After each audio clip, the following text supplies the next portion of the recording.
1부에 이어서 2부 진보정치의 과거, 현재, 진보정치의 전망과 과제에 대한 주제로 제2부 회의를 진행을 하겠습니다.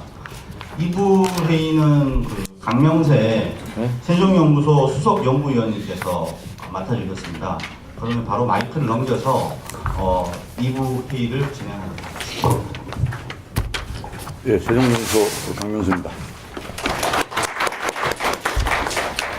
정말 굉장히 시절이 정말 진보 정치나 진보를 표방하는 사람들에게는 굉장히 어려운 시절인데, 불 털고 이런 기회가 한번 있었으면 좋겠다 싶은데, 마침 우리 정당학회 김영복 회장하고 당연구소에서 정말 좋은 자리 맞는 것 같습니다. 그래서 오늘 노 대표나 여기 참석하신 모든 분들이 좀 보다 발표 글을 읽어보셔서도 알겠지만은 굉장히 심중이 있는 아주 진솔한 표현을 대면했습니다. 그래서 오늘 좋은 논의의 장이 될 거라고 확신하고 또 그래야만 하지 않나 생각이 듭니다. 이런 우리가 전형적으로 이제 학술해서 하는 그런 포맷보다는 보다 자유로운 그런 포맷이 더 어떨까 합니다. 그래서 노 대표 말씀을 듣고, 그리고 지금 저희 학자분들하고 정치인분 한 분이 해서 5분이 지금 토론자로 나와 계십니다. 그래서 토론도 격의 없이 모든 문제점에 대해서 한번 얘기해보는 그런 자리가 어떨까 합니다. 그럼 다 아시겠습니다만 제 왼편으로 노회찬 전 대표가 지금 나와 계십니다. 예. 그리고 이 발표에 대해서 토론을 해주실 분을 먼저 이렇게 정해져 있습니다. 그래서 순서대로 동국대 박명호 교수님 나오셨습니다. 그리고 박명호 교수는 또 일정이 있어서 금방 먼저 순서도 그렇습니다만은 토론을 하고 떠나는 거로 양해해 주시기 바랍니다. 두 번째는 제 오른쪽에 계신 신라대 강경태 선생님 나오셨습니다. 그리고 바로 강경태 선생님 옆에 배재대 정연종 선생님 나오셨습니다. 그리고 정의당 의원이신 박원석 의원 나오셨습니다.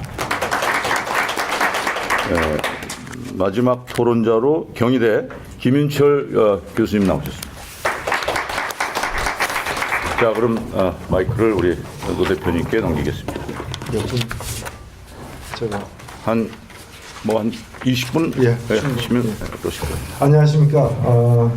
정의당 당원 노회찬입니다. 예, 반갑습니다.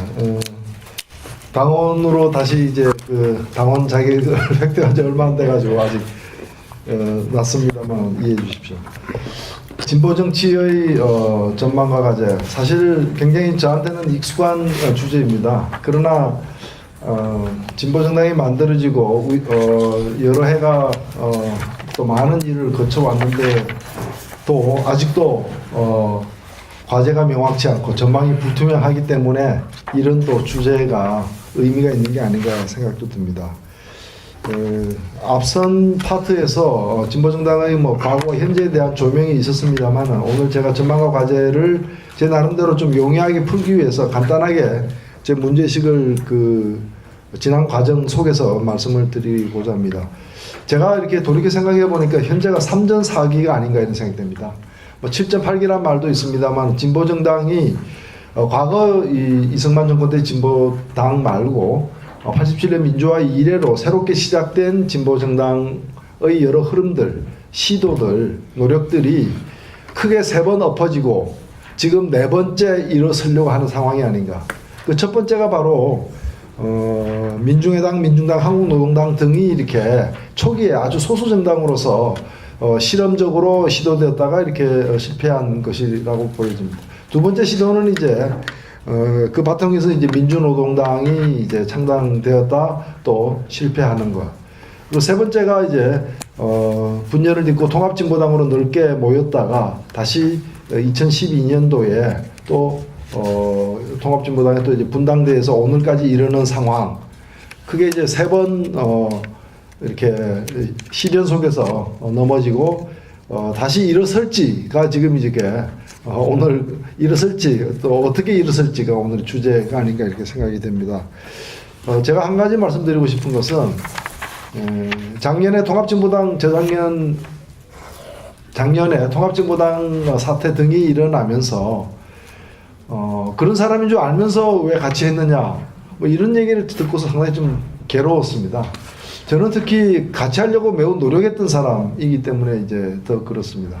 무슨 말씀인가 하면은 제대로 된 이제 민중당 원내 진출까지 하고 어찌 보면은 지난 15년간의 진보 정당의 역사 속에서 그나마 가장 괜찮은 시절로 평가될 수 있었던 게 이제 민중당이었다고 본다면은 그 민중당이 가능했던 것 중에 몇 가지 요소가 있습니다. 그 이전까지 이제 군소정당 뭐 민중당도 민주노동당도 군소정당이라고도 볼 수 있습니다만 그 이전의 실패들을 딛고 일었을 때의 문제의식이 뭐였는가 하면은 일부 정파, 운동권 정파만 가지고 당을 만들어서는 안 된다.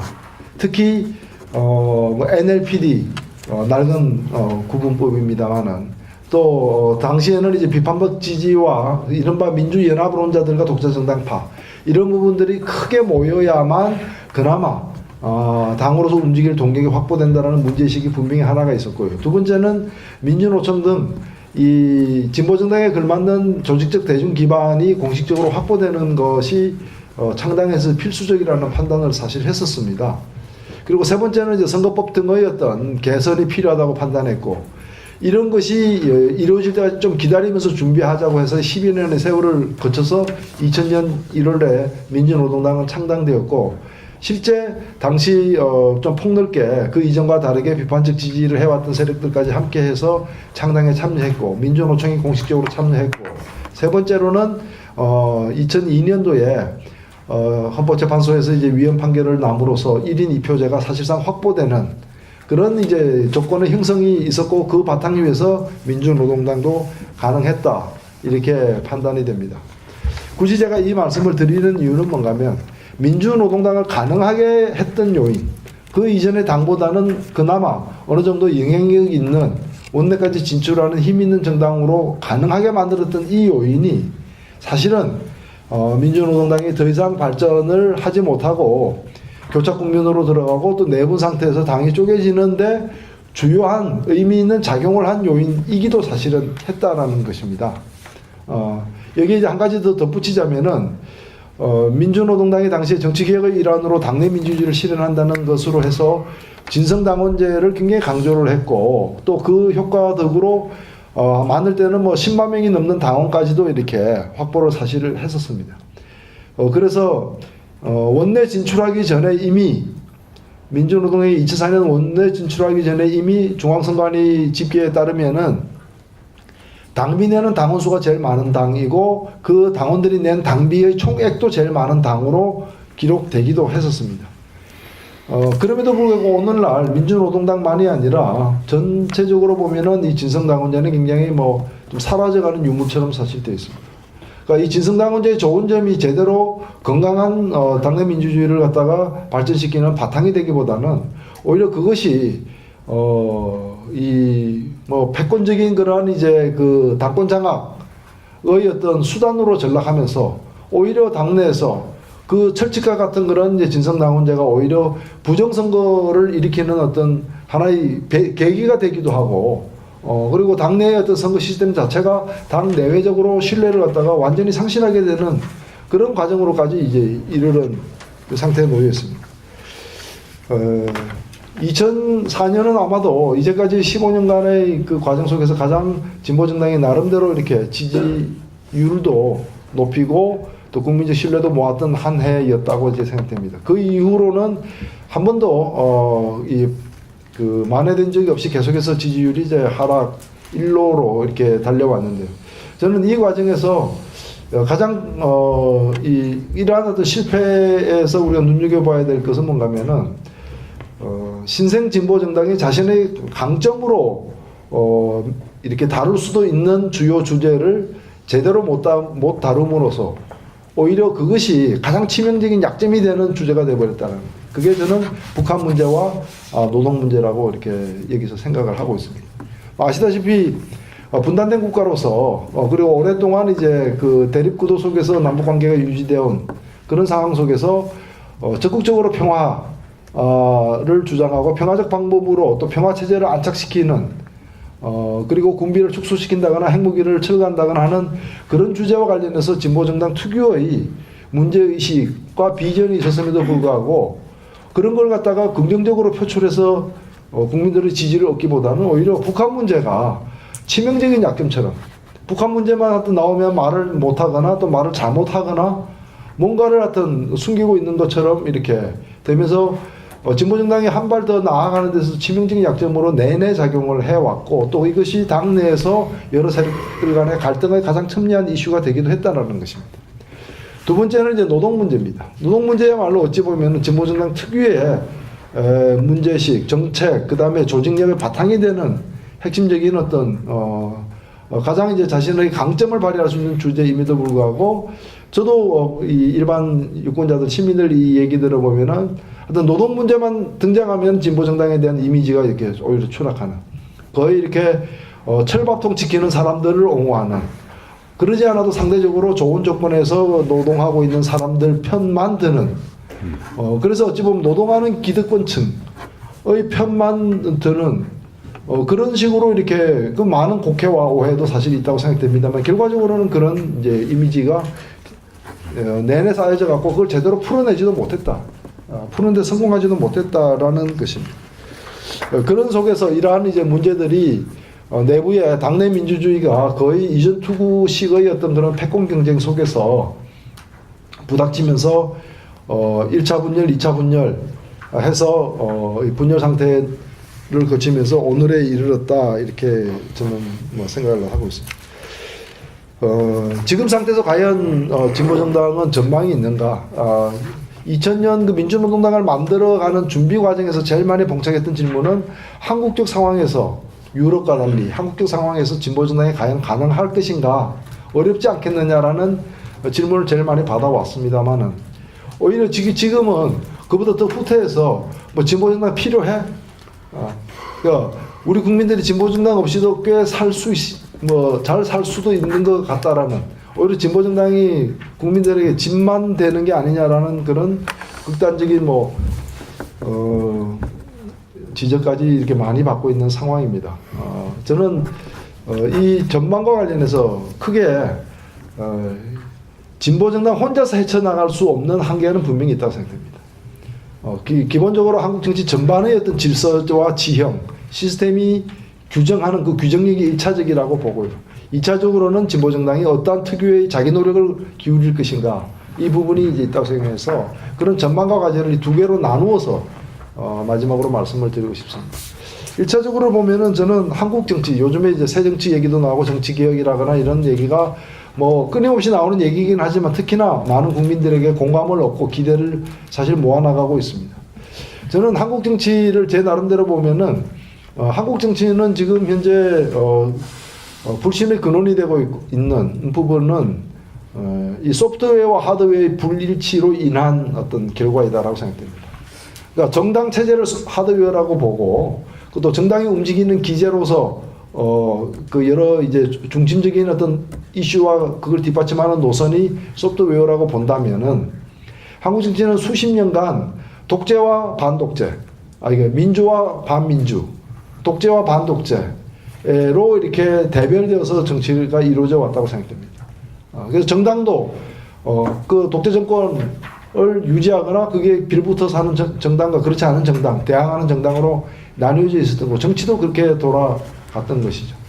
이것이 87년으로서 사실상 종식이 되었다고 봅니다. 그럼에도 불구하고 87년 이후에도 어찌 보면은 87년 이후는 누가 민주주의를 주도할 것인가 라는 것이었고 1차적으로는 정치적 민주주의를 누가 주도하는 그래서 87년 이래 치러진 모든 대통령 선거는 바로 87년에 이루어진 국민적 합의인 점진적 민주주의의 주도권을 누가 쥐고 5년 동안 일을 해 나가는가 하는 그 경쟁이 대통령 선거였다고 이렇게 생각이 됩니다. 그런 과정에서 초기에는 초기의 정치를 움직여왔던 시스템은 이른바 삼김정치였다. 삼김정치. 저는 기본적으로 이 삼김정치는 일종의 독재 대 반독재, 독재 대 민주 대 반민주 구도의 변형에서 파생된 거라고 생각합니다. 그것이 어느 한쪽이 물리적으로 완전히 패배하는 그러한 것이 아니라 6.29 선언이 말해주듯이 타협에 의해서 한쪽이 양보하면서 그 다음에 새로운 게임의 룰을 통해서 합법적으로 권력 경쟁을 하기로 약속하면서 형성된 체제가 삼김체제이고, 이 삼김체제는 과거의 군사독재 시절부터 내려왔던 그런 이제 지역차별을 계기로 해서 영남의 지역주의와 또 뭐 그와는 이제 배경이 다른 저항적 지역주의로서의 어떤 호남, 그리고 오히려 뭐 국민들의 지역주의적 어떤 정서보다는 이것을 정치적으로 활용하는 지역 패권주의적 정치 행태, 그리고 이 지역 패권적 정치 행태를 항고화시키는 공고화하는 소선거구 다수대표제라는 선거제도. 저는 이 소선거구 다수대표제가 오히려 영국과 같은 나라에서도 여러 가지 지금 대표성의 문제를 발생시켜 오기도 합니다만, 한국에서 특히나 그 독성을 심하게 이렇게 발휘했던 것은 바로 지역주의와 결합해서 영남 지역주의가, 영남 지역 패권주의가 온전히 할 수 있었던 가장 든든한 시스템은 그 제도적 배경은 선거제도에 있었다고 이렇게 생각을 합니다. 그러면서 이제 유지되어 왔다는 거죠. 그러면서 저는 이 시스템이 그 자체로서도 낡기도 했지만, 지금 와서 소프트웨어와 하드웨어의 충돌을 일으키는 것은 이미 정치는, 우리 국민들이 바라는 정치는, 저는 참여정부 시절 정도 때부터는 이미 그것이 경제 문제이든 민생 문제이든 아니면은 어떤 이 외교 문제이든 또는 고용 정책에 관련된 문제이든 정책에 대한 국민들의 어떤 선호도가 점점 이제 자신들의 처지에 바탕을 두고서 표출되기 시작했다고 봅니다. 실제로 국민들이 바라는 것은 정책을 중심으로 정치가 움직여지기를 바라는 그런 양상은 해가 갈수록 더 거듭되어 왔다, 더 축적되어 왔다. 그럼에도 불구하고 정당은 사실 그렇습니다. 지난 대선을 앞두고 이 당 이름이 어떻게 되죠? 제가 죄송합니다만 하여튼 새누리당과 자유선진당 역시 우리 정 교수님이 거기 계시니까 거기 있지 않습니다. 아니요. 지역이 거기는 황성예태에 계시니까. 아니요, 일터가 거기 있다는 걸로 알고 있습니다. 제가. 네, 맞습니다. 그래서 그 당이 통합을 하긴 했지만 사실상 포스트 삼김 시대, 삼김이 정치에서 물러선 지가 언제입니까? 그러나 그 삼김이 만들었던 당이 주요한 정당이 되어서 한국 정치를 끌어온 것 또한 사실인 것이고, 그 속에서 그 바탕에는 보면은 그런 그것이 어디서 어떻게 형성되었던 간에 지역 패권이라는 어떤 것을 기득권화해서 정치가 이제까지 옴으로써 이 정치가 어찌 보면은 실제로 보면은 새누리당도 그렇고, 특히나 저는 민주당 같은 경우에 보면은 그 안에는 이 과거에 독재냐 민주냐 하면은 거의 독재에 대항해서 싸웠던 민주 내지 범민주 진영에 포함되는 분들이 계시지만, 경제 민주화와 관련해 가지고 접근을 해보면은 경제 민주화 관련해서는 냉탕 온탕이 다 있는 굉장히 스펙트럼이 넓은, 그래서 정책 정당이라고 정책적 정체성이 굉장히 이완되어 있는, 어찌 보면은 정치 민주화 시기에는 맞을지 몰라도 경제 민주화 시기에는 좀 걸맞지 않는, 그러나 현실적으로는 굉장히 강고한 성처럼 존재하는 당이 이제 있다는 거죠. 이 불일치, 하드웨어와 소프트웨어의 불일치, 정치 민주화 시스템, 독재 대 반독재의 그 정당 시스템과 그 다음에 실제로 경제 민주화를 둘러싼 정책 이념으로 이렇게 분립될 필요가 있는 그러한 이제 정치 현실과의 그 충돌, 이것이 지금 정치 불안 혹은 정치 불신의 근본 배경이 아닌가 이런 생각을 합니다. 그런 점에서 보자면 저는 한국 정치가 장기적으로 나아가야 될 바는 보수 진보, 제가 양대 체제라 그랬습니다. 양당이라고 그러지 않고, 왜냐하면 어차피 이제 그러한 정책 정당으로 나아가면서 그러한 이 여러 분립 다당제로 필수적으로 갈 수밖에 없다고 이렇게 생각이 됩니다. 그래서 그런 보수 진보의 어떤 양대 체제로 가는 것이 우리 정치에 요구되고 있는 과제를 해결하는 데 가장 적합한 체제가 아닌가.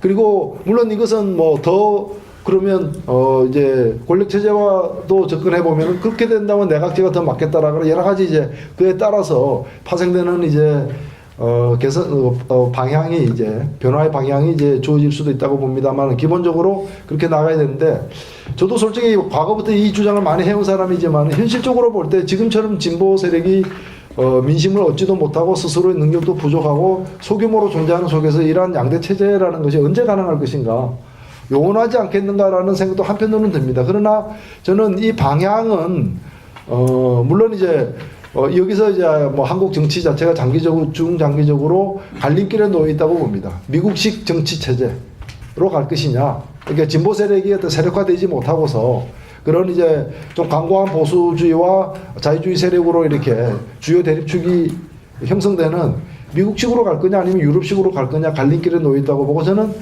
이른바 뭐 유럽식으로 이제 가고자 하는 사람으로서 말씀을 지금 드리고 있습니다. 근데 이렇게 될 때 저는 이 시간이 많이 걸릴 가능성이 매우 높기 때문에 오히려 현실적인 판단을 진보 정당을 하는 사람들은 해야 되는 게 아닌가. 그런 점에서 저는 여기 나와 있습니다만 여러 가지 연대 전술, 적극적인 연대 전술을 구사해야 된다. 이제까지 구사한 것보다 훨씬 더 적극적인 연대 전술을 구사해야 되는 것이고 장기적으로 자신이 성장하고 안착할 수 있는 그러한 이제 선거제도 그런 선거제도를 갖다가 이렇게 확보하기 위해서 그리고 이 복지제도를 갖다가 더 확충하는 그런 이 두 가지 과제를 중심으로 해서 하나는 뭐 생존 전략이기도 하고 하나는 또 그런 조건 속에서 진보 정당이 더 클 수 있다라는 그런 판단 속에서 이와 관련해 가지고는 굉장히 폭넓은 그러한 이 연합전술을 써야 되는 게 아닌가. 사실 저는 뭐 이건 뭐 그냥 개인적으로 드리는 말씀입니다만은 저는 뭐 한때 예컨대 저희들이 뭐 갈망했던 독일식 정당명부 비례대 표제 확보가 확실시 된다면 한 일정 기간 당을 포기할 수도 있는 게 아니냐. 당이 아닌 존재로 어디 뭐 문간방이라도 이렇게 하나 이렇게 얻어가지고 남의 집 살이도 할 수 있는 게 아니냐는 극단적인 뭐 발상을 했을 정도로 저는 이 부분과 관련해서는 다른 나라에서 선거제도가 어떻게 뭐 지난 한 100년 사이에 변해 왔던가 그 과정이 어떻게 전개되어 왔던가에 대한 좀 천착을 해본다면은 그런 전략적 판단도 가능하지 않을까 이런 생각을 갖다가 합니다. 동시에 그래서 원내교섭단체와 관련해서도 저는 이번에도 없애라고 이렇게 우리는 안을 내고 그게 맞다고 봅니다만은 또 뭐 그게 쉽지 않으면은 10석이라도 낮춰야 되지 않는가. 그리고 대한민국 또 이 국회의 운영 방식 자체가 80석이냐 100석이냐가 중요한 게 아니라 20석이냐 아니냐가 이제 결정적인 그런 이제 운영 방식을 택하고 있기 때문에 저는 진보 정당이 이제까지 얻었던 지지율이 가장 높았을 때를 기준으로 하면은 20석 확보나 혹은 원내교섭단체 기준이 낮아질 경우에 10석 확보라는 거는 그렇게 먼 미래의 일은 아니라고 이렇게 판단을 하고 있습니다. 그런 점에서 장기적인 행군을 위해서 조금씩 이제 점진적으로 나아가는 그런 방향을 택해야 되는 게 아니냐 이렇게 생각이 되고요. 마지막으로 간단하게 진보 정당이 스스로는 어떻게 변해야 되는가와 관련해서 저는 두 가지 문제에 대해서는 좀 분명한 입장을 정해야 되는 게 아니냐. 정책은 뭐 그동안에 매우 이렇게 좀 투박하고 부족함도 있습니다만은 오랫동안 이렇게 갈고 닦아왔다고 생각됩니다. 아직도 해결되지 않는 문제는 뭔가면은 자신의 이 정체에 대해서 의심받고 있는 걸 우리가 인정을 해야 된다는 거예요. 누구냐 이게. 누구냐.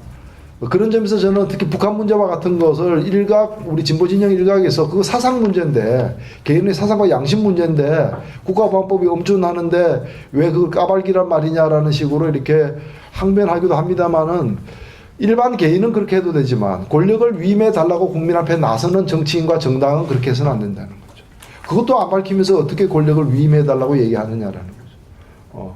저는 사회주의를 지향하면 그래서 사회주의자라고 얘기를 해야 되는 것이고 김일성주의면 김일성주의라고 얘기하고 그거 얘기할 자신 없으면 생각을 바꾸든가 해야 되지 않느냐. 특히나 그와 관련한 불신이 저 말과 행동이 다를 수 있다.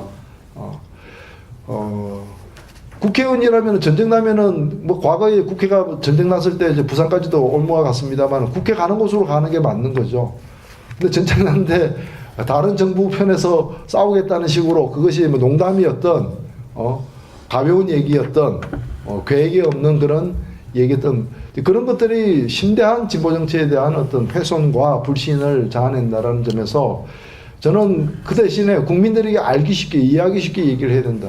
저는 이념의 시대는 상당 기간 오지 않는다고 생각을 하고 있는 사람입니다만은 또 사민주의를 이념으로서 그렇게 중시하고 있는 건 아닙니다만은 어떤 유형의 정치를 하고자 한다는 것, 또 어떤 사회를 갈망한다는 걸 갖다가 오해 없이 분명히 밝히는데 이 복지국가 모델, 한국형 복지국가 모델이나 또는 사민주의의 어떤 철학, 운영 방식 이런 것들을 적극적으로 활용해야 되는 게 아니냐. 그리고 진보 진영은 어차피 다양한 세력이 있을 수밖에 없습니다. 저는 최소 강령을 중심으로 해서 모여야 된다. 사회주의 이상과 원칙이라는 그런 과거에도 우리가 썼습니다만은 당장에 실현되지도 않는 것을 마치 이제 너희 너희 신앙은 뭐냐? 그런 식으로 이제 살아서 해야 될 일 중심으로 모여야 되는데 죽어서 어디 갈 거냐를 중심으로 해가지고 그것이 같은 사람들이 정체성이 같은 사람으로 이렇게 평가받는 식으로 가서는 안 되지 않느냐는 점에서 저는 최대 강령, 최저 강령이 아니라 최소 강령을 중심으로 우리가 집권하면 뭘 하겠다라는 걸 중심으로 해서 모이되 그것이 그 후에 어떻게 되는가를 하는 것은 그것은 다양하게 열어놓고 가야 되는 게 아니냐. 사실 집권하려면은 51%의 지지를 얻으면 집권하지만 사회주의 사회를 만들고 싶다고 하는 분이 계시다면 사회주의 사회 만들려면 50% 지지 가지고는 어렵지 않겠습니까? 저는 한 80%는 돼야 된다고 보고 그럼 그 80%가 어떻게 올 것인가? 먼 미래의 문제를 가지고 과도하게 편을 가르고 세력을 나누고 대립을 할 필요는 없지 않느냐는 점에서 진보 정당의 재편 과정에서도 저는 최소 강령을 중심으로 모이되 먼 미래의 꿈과 관련해서는 정책으로까지 이렇게 전환되어 있는 먼 미래의 꿈과 관련해서는 열어두는 다원적 민주주의의 원리를 채택을 해야 될 것이고 마지막으로 이제 뭐 노동 문제와 관련해서는 저는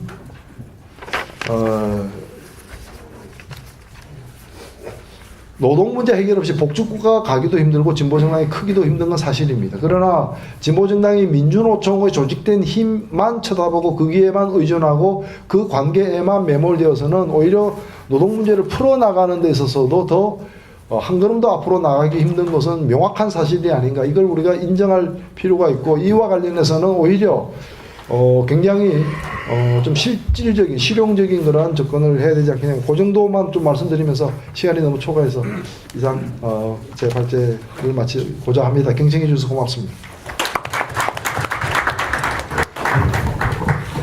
예, 뭐 현실 정치에서 계시니까 그 학자들이 이제 많이 알고 있고 많이 그 글로서 얘기하는 거를 이제 다 말씀하신 것 같습니다. 예를 들어서 이 지금 그 일종의 그 대전환의 출사표라고 그럴까?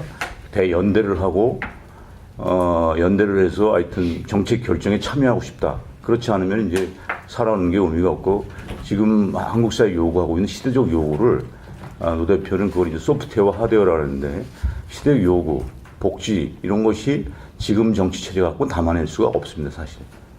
그래서 박 대통령이 뭐 당선은 됐지만 박 대통령이 약속을 지키고 싶겠죠. 그렇지만 이런 정치 체제로는 약속을 지킬 수가 없는 것입니다. 그래서 그런 체제 전환이 필요한 것이고 정치에. 근데 그런 그 와중에 그런 그 전환기에 이제 유럽식으로 이제 가는 것이 이제 그런 것이고 그 전환기를 연대를 통해서 하여튼 어떻게 해보고자 한다. 근데 굉장히 논란이 정말 많을 것 같습니다. 네. 한 분 한 분 그 토론자 선생님들 얘기 들으면서 같이 한번 논의해 보도록 하겠습니다. 그럼 박명호 선생님. 예, 동국대학교 박영호입니다.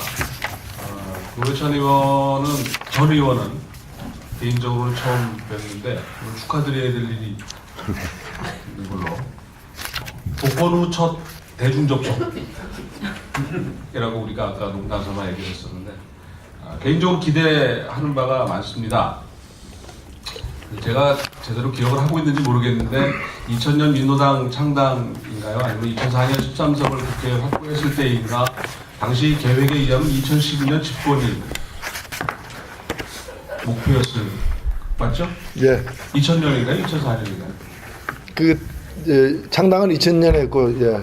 그때 그런 얘기 했었습니다. 그때 시간표에 따르면 지금 이미 집권당이었어야 되는 정당인데 지난주에 나온 한국갤럽 조사에 따르면 정의당의 지지율이 2%, 통합진보당이 1%. 그러니까 1000명을 조사하니까 20명, 10명입니다. 그것도 전국에 걸쳐서 한 지역에 아마 있지는 않을 거라고 생각이 되는데 거의 존재감이 없는 정당이 아닌가. 자동문 앞에 섰는데 자동문이 열리지 않는 존재가 아닌가 생각이 됩니다. 집권은커녕 과연 진보 정당이 담당해야 될 의제가 지금 있는 것인가? 그 역할을 줘야 할 또는 찾아내야 할 곳이 있는가라는 생각을 하게 되는 시점이 아닌가 생각이 됩니다. 오히려 정치 실망, 정치 혐오의 플러스 요인으로만 작용한 거 아닌가? 오히려 없는 게 더 도움이 되는 거 아닌가 하는 생각까지 할 시기라고 생각이 됩니다. 앞서 첫 번째 패널에서도 비슷한 논의들이 있었던 것 같은데 대안으로 제시됐던 것들, 원인으로 지적됐던 것들이 처음 나온 얘기는 아마 하나도 없지 않았을까 생각이 됩니다. 지금까지 다 논의되어 왔던 것이고 제시되어 왔던 것인데 문제는 하나도 실천이 안 됐다라고 하는 부분이고 앞으로도 또 상당한 기간 동안 이런 문제에 대한 고민을 이른바 진보정당에서 하지 않을까. 만약 그렇다고 한다면 과연 우리한테 진보정당이라는 것이 필요하겠나. 사실 산무, 이른바 무상급식, 무상교육, 무상의료는 진보정당의 아이템이었고 지적소유권은 거기 있었는데 지금 누구도 이 진보정당에서 이런 문제를 제기해서 지금 이 자리까지 왔다라고 하는 것을 기억하는 사람은 없다고 생각합니다. 그러니까 결국은 지금까지 한 역할은 그냥 문제 제기만 하고 말았던 것이었지 않았느냐. 그냥 그 역할에 만족했던 건 아니었느냐. 그게 2004년에는 가능했다고 생각합니다. 저도 2004년에 2표를 할 때 한 표를 민노당을 찍었었습니다. 전혀 어울리지 않는 페어였는데 찍었던 기억이 있습니다. 그때의 기대감을 과연 지금 12년이 지난 오늘 민노당 또는 후신들이 진보정당들이 갖고 있느냐. 저는 절대 그렇지 않다고 생각합니다. 따라서 이제 존재 자체를 고민할 필요가 있지 않느냐. 오히려 우리 정치를 위해서 어떻게 하는 것이 더 나은 선택이냐라고 하는 걸 고민해야 되지 않나 생각이 되는데 그러면서 노회찬 전 의원께서 제시한 몇 가지 대안들, 대체로 동감합니다. 특히 북한 문제와 관련해서는 정체성 부분과 관련해서는 의심의 여지가 아니라 이제는 정리를 해야 될 시기를 훨씬 많이 놓쳤다. 북한 문제는, 북한 변수는 앞으로 선거나 이런 정치 과정에서 많이 논란이 될 수 있겠지만 저는 앞으로 여당이든 야당이든 그게 어느 한쪽에 도움이 되는 의제가 될 거라고 생각하지 않습니다. 이제 국민들이 그렇게 판단할 시기는 지났다라고 생각이 듭니다. 그 연장선상에서 이제 진보정당이 어차피 소수정당이니까 정치적인 활로를 모색하려면 다양한 연합, 연대가 필요할 수밖에 없는데 과연 이 연대의 대상은 누구냐? 그럼 통합진보당도 연대의 대상일 수 있느냐? 라고 하는 부분에 대한 태도가 분명해야 된다고 생각이 됩니다. 그 다음에 이제 구체화할 수 있는 능력이라고 하는 부분은 앞서 첫 번째 패널에서 논란이 됐었는데 지역 차원의 정치에서 풀뿌리 차원에서 상당히 스타급들을 지역별로 진보 정당들이 많이 가지고 있었습니다. 근데 지금 거의 이제 사라져 가고 있지 않나라는 거죠. 이게 이제 양대 정당 또는 거대 정당에 의한 피해 의식이 아니라 더 이상 거기서 진화하지 못했기 때문이 아니냐라고 하는 겁니다. 진화할 수 있었어요. 그런 문제를 제기한 것에 그치지 않고 얼마든지 더 생활의 문제를 해결하는 쪽으로 갈 수 있었는데 결국 거대 담론에 빠지고 내부 분파, 권력투쟁에 빠지고 이러면서 결국 그것이 없어지는 것이 아닌가 생각이 되고, 그러면서 아까 노회찬 전 의원께서 지적하신 진성당원제, 실패한 모델이 결국 이 진보 정당을 망친, 결국은 이 자리까지 오게 된 그 근본적인 원인 중에 하나가 아닌가 생각이 되고, 따라서 이런 측면에서는 앞으로 진보 정당의 운용이 당원만에 의한 정당이 아니라 개방된 형태의 정당 운용을 모색할 필요가 있지 않느냐라고 생각이 됩니다. 특히 공직 후보 선출 과정에서 당원의 권리를 충분히 인정을 하되 개방성을 좀 높이는 부분이 필요하지 않나 생각이 되고요. 그 다음에 독일식 그 선거제도를 이제 목표로 하고 있는데, 특히 2004년에 1인 2표제가 가져오는 데 대한 이 진보정당의 기여는 인정할 만합니다. 근데 과연 앞으로 독일식 제도가 도입이 됐을 때 2004년 총선의 결과만큼 진보정당들이 기록할 수 있을까? 저는 절대 그렇지 않을 거라고 생각합니다. 이미 그 시기를 놓쳤다고 생각이 됩니다. 그렇게 한다 하더라도 진보정당이 그 정도의 이 성과를 내기는 이제 원천적으로 불가능해지지 않았나 생각이 되고요. 그건 순전히 이제 진보정당의 스스로의 원인에 의한 것이 아닌가 생각이 됩니다. 상황이 더 나빠지고 있다라고 하는 부분입니다. 그 민병두 민주당 전 전략본부장인가요? 한 얘기처럼 기울어진 운동장입니다. 2002년에 5060 세대보다 2030 세대가 10% 많았는데 2012년에 한 3% 역전당했고 2017년에 가면 5%가 되고 그 차이는 점점 더 늘어난다고 합니다. 이런 상황에서 과연 진보정당의 그 토대를 유지할 수 있겠느냐라고 하는 거. 두 번째는 노조의 조직률입니다. 지금 10% 전후에 머물고 있고 숫자는 늘었어도 조직률은 거의 이제 앞으로 다시 올라갈 가능성이 거의 없지 않겠느냐. 이 수준 유지하는 것만 해도 쉽지 않지 않겠냐 생각이 됩니다. 두서없이 말씀을 드렸는데 뭐 대안이라고 한다면 지역 차원에서 좀 더 스타급 정치인들을 만들어내려는 노력이 필요하지 않나 생각이 되고요.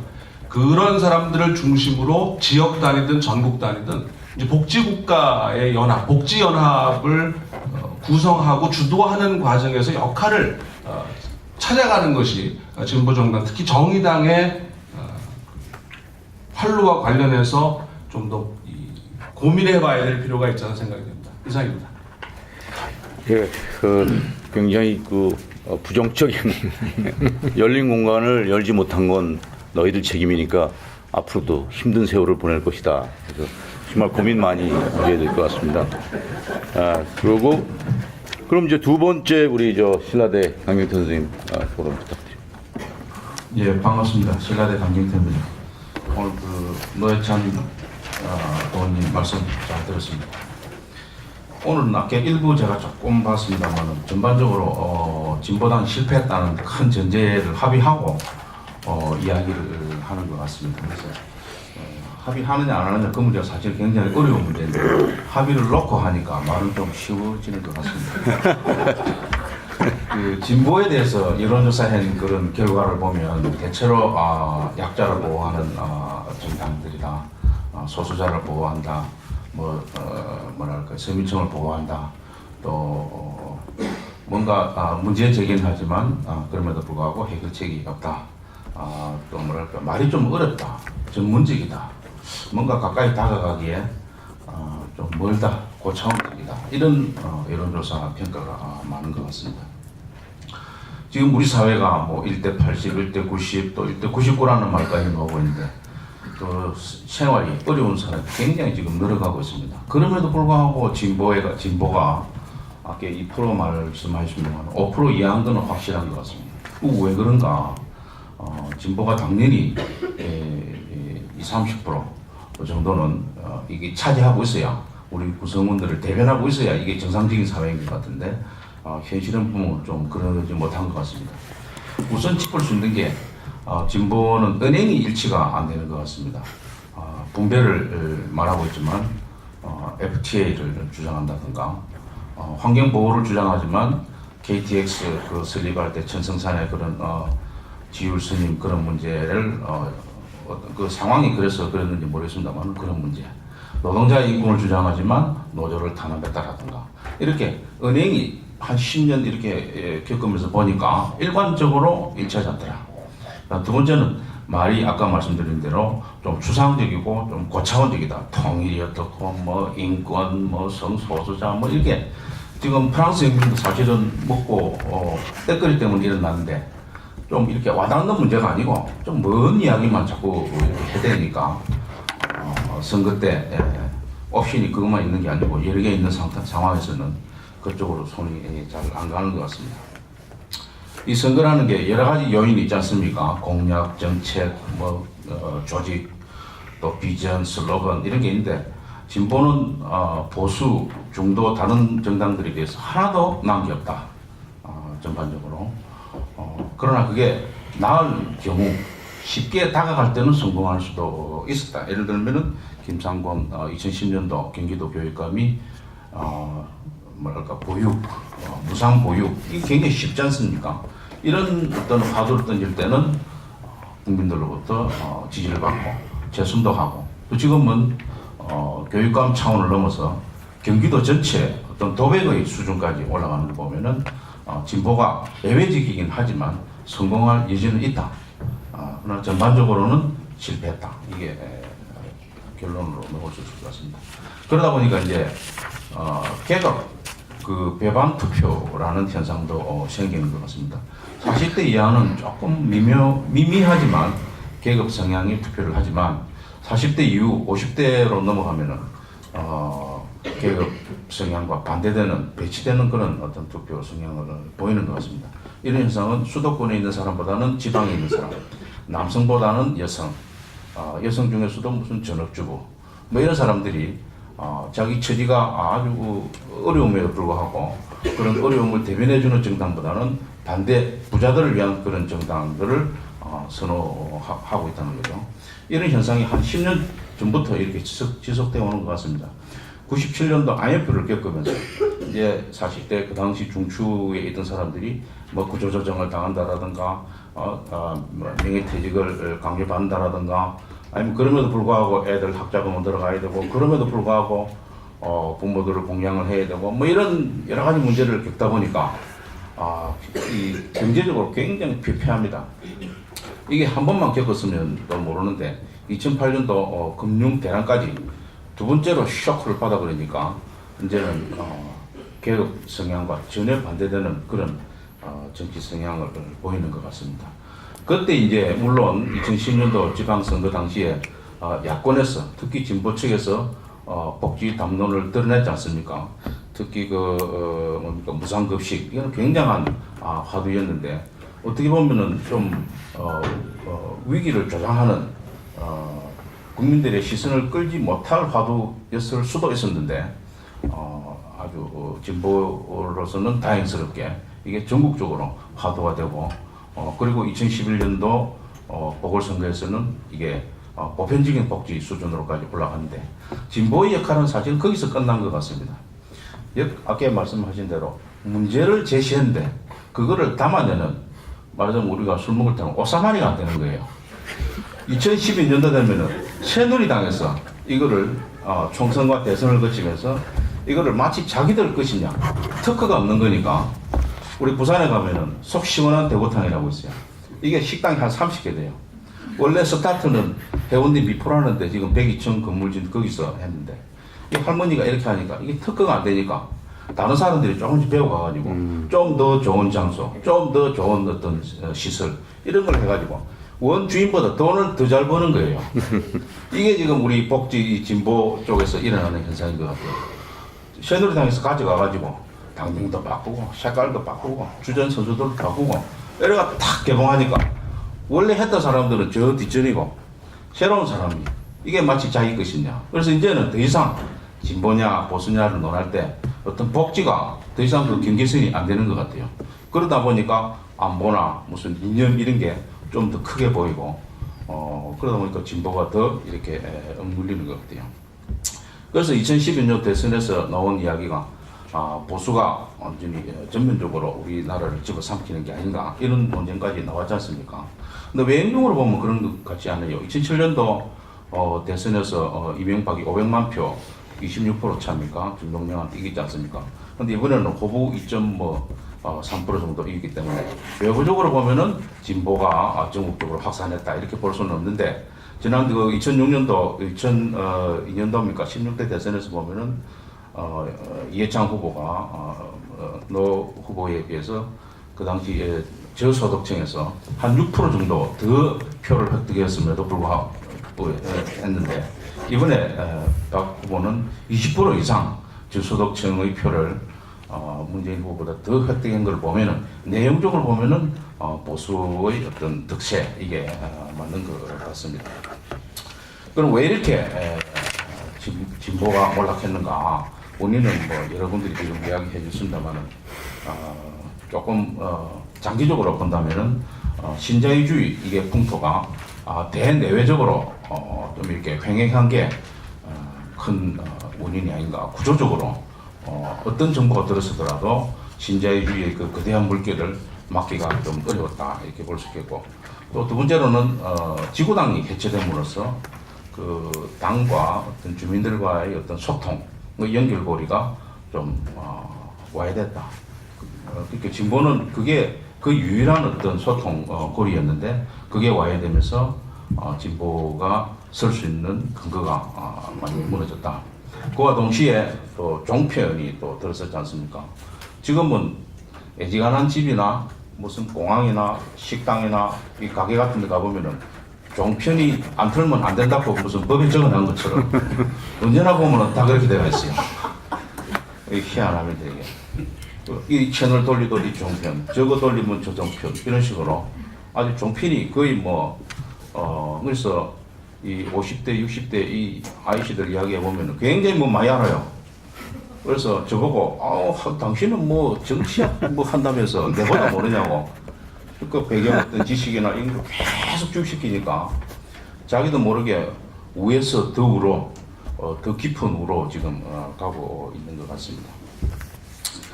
저는 이 진보의 어떤 몰락, 이런 내용도 중요하고 하지만도 더 중요한 거는 방법에 문제가 있지 않았나. 그러니까 옛날 그 유시민이 말은 맞지만 싸가지 없다는 이런 말이 있었지 않습니까? 그런 것처럼 이정희 대표 그런 문제도 있었고 또 뭡니까 그 낙곰수, 욕설 이런 것도 있었고 내용보다도 방법이나 태도에 정말 큰 문제가 있었다. 그래서 이번에 저는 아주 심상정 그 대표가 무라야마 전 총리를 이렇게 초빙해서 할머니들을 방문해가지고 손을 잡고 일본이 정말 잘못되고 그걸 보니까 그대 여당도 못했던 일을 조그마한 그 신생정당이 그런 일을 성사시킨 것을 보고 이게 진보당의 앞으로 갈 길이 아닌가. 그 집에 저희들 강아지 키우는 거 보면 집 안에서는 빽빽 우는데 밖에 나가면 찍소리도 못 해요. 진보정당이 이때까지 그렇게 온 게 아닌가. 맨날 안에서 부러지는 데는 가면 들고 이러는데 한 번도 국제적인 문제를 가지고 이슈 해본 적이 없지 않습니까? 이번이 처음이 아닌가. 저는 제가 봤을 때. 정말로 큰 일을 하고 2박 3일인가 있으면서 그 90몇 살 먹은 그 노인이 굽실거리고 죄송하다 어쩌다. 우리 그 외교관들 그렇게 많지만 그런 일을 성사시키지 못했다는 거죠. 근데 심상정 대표는 그런 걸 하는 걸 보고 이게 진보가 나갈 길이 아닌가. 환경 문제가 트였을 때 예를 들면 이제 몇 년 전에 충남 어디서 삼성 그 배 넘어가고 지금 또 여수, 부산 이런 문제 많이 나오지 않습니까? 왜 거기 가서 봉사 못 하냐 이게. 우리 진보당은 이런 거 하는 거다. 반대만 하는 게 아니고 이런 어떤 요즘은 심성에 호소하지 않습니까? 마케팅이라는 것도. 그러니까 이 정치도 이제는 패턴을 좀 맨날 고리타분한 이야기, 못 알아듣는 이야기 하지 말고 좀 피부에 와닿는 이야기. 환경 문제 국제 세미나를 진보당의 이름으로 개최를 한다라든가. 이렇게 하면 진보 자체가 나쁜 건 아닌데 태도에 문제가 있기 때문에 그 태도 방법만 고쳐주면 얼마든지 이게 앞으로 잘 굴러갈 수 있지 않을까. 저는 이 정도에서 마치겠습니다. 감사합니다. 강 선생님께서는 진보가 이제 그 탈계급화, 새로운 탈물질, 생활의 정치를 많이 강화해야 되는 것 아니냐. 참 많은 사람이 공감할 부분입니다.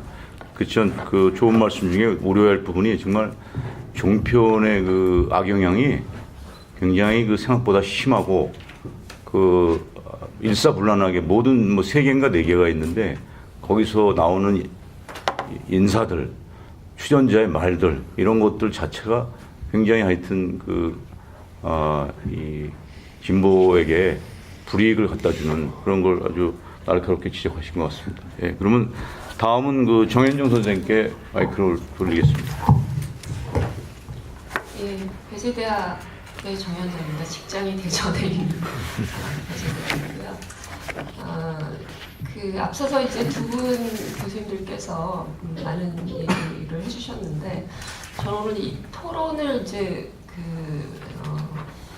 의뢰받으면서 혼자 생각을 한 게 우리가 이제 진보 정치 어떤 위기, 뭐 사실은 그 위기의 진단과 뭐 진로의 모색 크게는 그렇지만 막상 이 자리에 와서 보니까 이제 진보 정당의 어떤 위기 또 앞으로 어떻게 나아갈 것이냐 뭐 이렇게 지금 논의가 가고 있는 것 같습니다. 그러니까 진보 정당의 어떤 그 위기가 실제로는 저는 진보 진영 전체의 위기를 규정하지는 않는다. 그러니까 좀 더 냉혹하게 말씀드리면 진보 정당이 어렵다고 해서 진보 진영 전체의 정치가 어려워지는 건 아니다.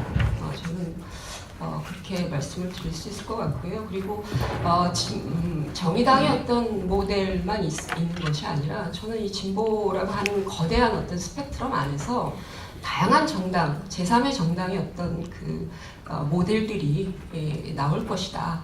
라는 겁니다. 그래서 진보 정의당을 극복할 수 있는 아까 사실은 여러 가지 성과도 있죠. 우리 진보 정의당 어떤 계보 속에서 나타나는 당내 민주화라든지 또는 진성당원의 어떤 확립이라든지 그런 것도 있지만 이제 그것을 극복하는 이른바 정당 모델들을 전면에 내세워서 진보 진영 안에서도 얼마든지 새로운 가지들이 나올 수 있다. 뭐 이렇게 생각을 하고 좀 더 그런 어떤 패배주의적 관점보다는 진보 정의당을 넘어서는 새로운 어떤 진보 정당에 대한 새로운 모델들을 좀 우리가 고민할 필요 있겠다. 뭐 이렇게 넓게 좀 저는 좀 긍정적으로 생각하고 왔습니다. 분위기가 좀 너무 침체된 것 같아서 그래서 그 노회찬 전 의원께서도 사실 진보정의당이라고 하는 그리고 과거에 우리가 이 민주노동당 계열에서 진화되어 온 현재의 어떤 진보정당 계열 내부에서의 어떤 문제만 고민하실 것이 아니라 이 새롭게 나타나는 새로운 정당들, 또 새로운 어떤 리더십들, 그가 어떤 방식으로 또 함께 경쟁하고 또 연대할 수 있는지 좀 그림을 크게 그리는 어떤 그런 모습들이 좀 보여졌으면 좋겠다라는 것이고요. 다만 이제 제가 오늘 토론을 하려고 하는 이런 진보 정당이 갖고 있는 여러 가지 어떤 문제와 앞으로 나갈 길에 대한 문제를 좀 축약해서 말씀드리면 노회찬 전 의원께서 여러 가지 말씀을 해주셨는데 첫 번째 세션에서도 그런 얘기를 했습니다. 진보 정당이 좀 어려워지는 이유는 이른바 내부의 어떤 개파, 특히 이제 종북 어떤 소위 말 NL을 중심으로 하는 그런 성향을 갖고 있는 내부 개파들과의 어떤 분열 뭐 이런 것들을 주된 원인으로 지적을 하고 계시지만 실제로는 저는 그 원인을 진단하는 것은 통렬한 자기 성찰이 아니다 이렇게 생각을 합니다. 아까 첫 번째 세션에도 말씀하셨지만 개파들 간에는 입장 차이라든지 또는 여러 가지 문제점들을 가질 수가 있는데 결과적으로는 그거를 관리할 수 있는 체계적인 어떤 관리 시스템의 부재라는 것을 인정하면서 특히 그런 시스템들을 운영해 가기 위한 이른바 정치적 충원 구조 라고 하는 것이죠. 저는 이거에 대해서는 상당히 미흡하다고 생각이 돼요. 그러니까 80년대 운동, 그 민주화 운동을 하셨던 우리 노회찬 전 의원뿐만 아니라 지금 현재 진보정당을 주도하고 있는 당내 엘리트들이 실제로는 새로운 세력이 아니다라는 겁니다. 그러니까 과연 진보정당 내부에서 정치적 충원 구조가 그만큼 유연하고 시스템화되어 있느냐. 좀 심하게 말씀드리면 그나물의 그가이죠. 이런 것이 어떻게 대중으로부터 매혹을 줄 수 있으면 아무리 자기 정체성이 뚜렷하다고 하더라도 희망을 주는 그런 어떤 희망의 정치를 할 수 있는 대안 세력이 될 수 있겠습니까? 뭐 그렇다고 해서 뭐 노회찬 전 의원의 어떤 입지라든지 여러 가지 위치라든지 또 어떤 기대된 역할 이런 걸 부정하는 것은 아니지만 한번 되돌아보시기 바랍니다. 저는 오히려 내부에서 뼈저린 성찰을 하신다면 내부의 이 리더십 충원 구조 과연 괜찮은 거냐 좀 반성을 해볼 필요가 있지 않느냐라는 겁니다. 그런 차원에서 통렬한 자기 비판이 없다라는 것이고요. 또 하나는 그렇기 때문에 그들만의 리그처럼 보입니다. 엘리트화가 아주 급격히 진척이 된 거죠. 80년대 민주화를 주도했던 그 운동권 세력들이 실제로는 운동을 했던 선배들이 이 정치와 정당을 사실은 장악을 하고 그 나름대로의 어떤 자신들의 엘리트 문화를 통해서 실제로는 새로운 세대들의 진입이나 또는 그들의 어떤 활동들을 과연 제도적으로 막고 있는 부분은 없는 것인지 심하게 엘리트화되어 있는 질서인 것이죠. 이 부분은 저는 좀 비판을 받아야 된다. 그리고 바꿔내야 된다. 좀 더 유연하게 대중지향적으로 또는 새로운 세대 중심으로 그런 어떤 준비가 되어 있지 않다라는 것이고요. 두 번째는 정체성의 문제라고 생각이 되는데 아까 많은 패널들께서는 우리 국민들이 대체로 보수화되어 가고 있다. 저는 그렇게 보지 않습니다. 그러니까 우리 국민들이 기본적으로 특정한 이념에 고정적이지 않다라는 겁니다. 그러니까 스윙 보터들이 자꾸 늘어난다는 것이거든요. 그러니까 온전히 그 북한 문제만을 가지고도 굉장히 보수적 입장만을 견제할 것이냐 그렇지 않을 수도 있다는 것이죠. 그게 제대로 끌어내지지 않고 있는 거죠. 평화당론 저는 살아있다고 생각됩니다. 그러니까 우리가 지난 지방선거에서도 천안함을 겪고도 실제로 그 보수 세력들이 이 역효과를 가져갔던 것처럼 국민들 마음속 안에는 이 대북 문제도 이 종북 문제를 넘어서는 그 근저에는 평화의 필요성에 대한 아주 중요한 것이 남아있다. 다만 그 프레임 자체가 제대로 끼워지지 않고 있다는 것이죠. 낡은 어떤 프레임들로 계속 보여지고 이것이 아니면 저것이라고 하는 그런 어떤 저는 민주당 책임도 상당히 있다고 생각이 됩니다. 그러니까 이런 프레임들을 자꾸 만들어내는 것이죠. 그런 차원에서 저는 우리 유권자들의 어떤 보수화라기보다는 실제로 스윙하고 있다. 그것이 어떤 방식으로 점화되느냐, 그리고 누구에 의해서 그것이 확산되느냐, 이거에 따라서는 저는 충분히 그런 담론들이 유권자들에게 탄력을 가질 수 있다고 생각이 됩니다. 그러나 진보정당이 그것을 주도할 수 있겠느냐, 이른바 소위 말하는 통합진보당과의 어떤 그런 레거시가 있기 때문에 실제로는 그걸 주도하기는 어렵겠다라는 겁니다. 그래서 분명히 구분해야 될 것은 유권자들이 단순히 보수화되고 있는 것이 아니라 유권자들의 잠재된 어떤 그런 스윙 보터적인 그런 어떤 담론의 변화를 주도할 수 있는 그런 주도력이 없다라는 것을 인정해야 된다는 겁니다. 그래서 저는 그것은 현재로서는 진보정의당을 통해서는 어려울 것 같지만 저는 살아날 수 있다. 그것이 누구의 입을 통해서 갈 것이냐, 이게 이제 문제라고 보고 있고요. 그런 차원에서는 그것을 주도해낼 수 있는 이 야권 내에서의 이른바 새로운 어떤 연대의 틀을 고민하는 것이 필요하다라는 생각입니다. 그래서 진보정의당 혼자서 해야 될 문제가 아니라 새로운 신당을 추구하는 세력들을 다 포함해서 이런 평화담론을 어떻게 끌어낼 거냐라고 하는, 그리고 그래서 스윙 보터들의 이런 어떤 현재로서는 보수적인 것처럼 보이나 좀 더 바뀔 수 있는 여지들을 끌어내는 이런 어떤 집단적 노력, 이것이 저는 연합의 핵심이고 정의당도 실제로는 그 부분에 적극적 역할을 해야 된다 이렇게 보고 있고요. 그리고 세 번째는 저는 진보정의당, 아까 노회찬 전 의원께서도 말씀하셨지만 저는 솔직히 그 진보정의당이나 노회찬 전 의원께서 말씀하시는 야권연대연합 믿지 않습니다.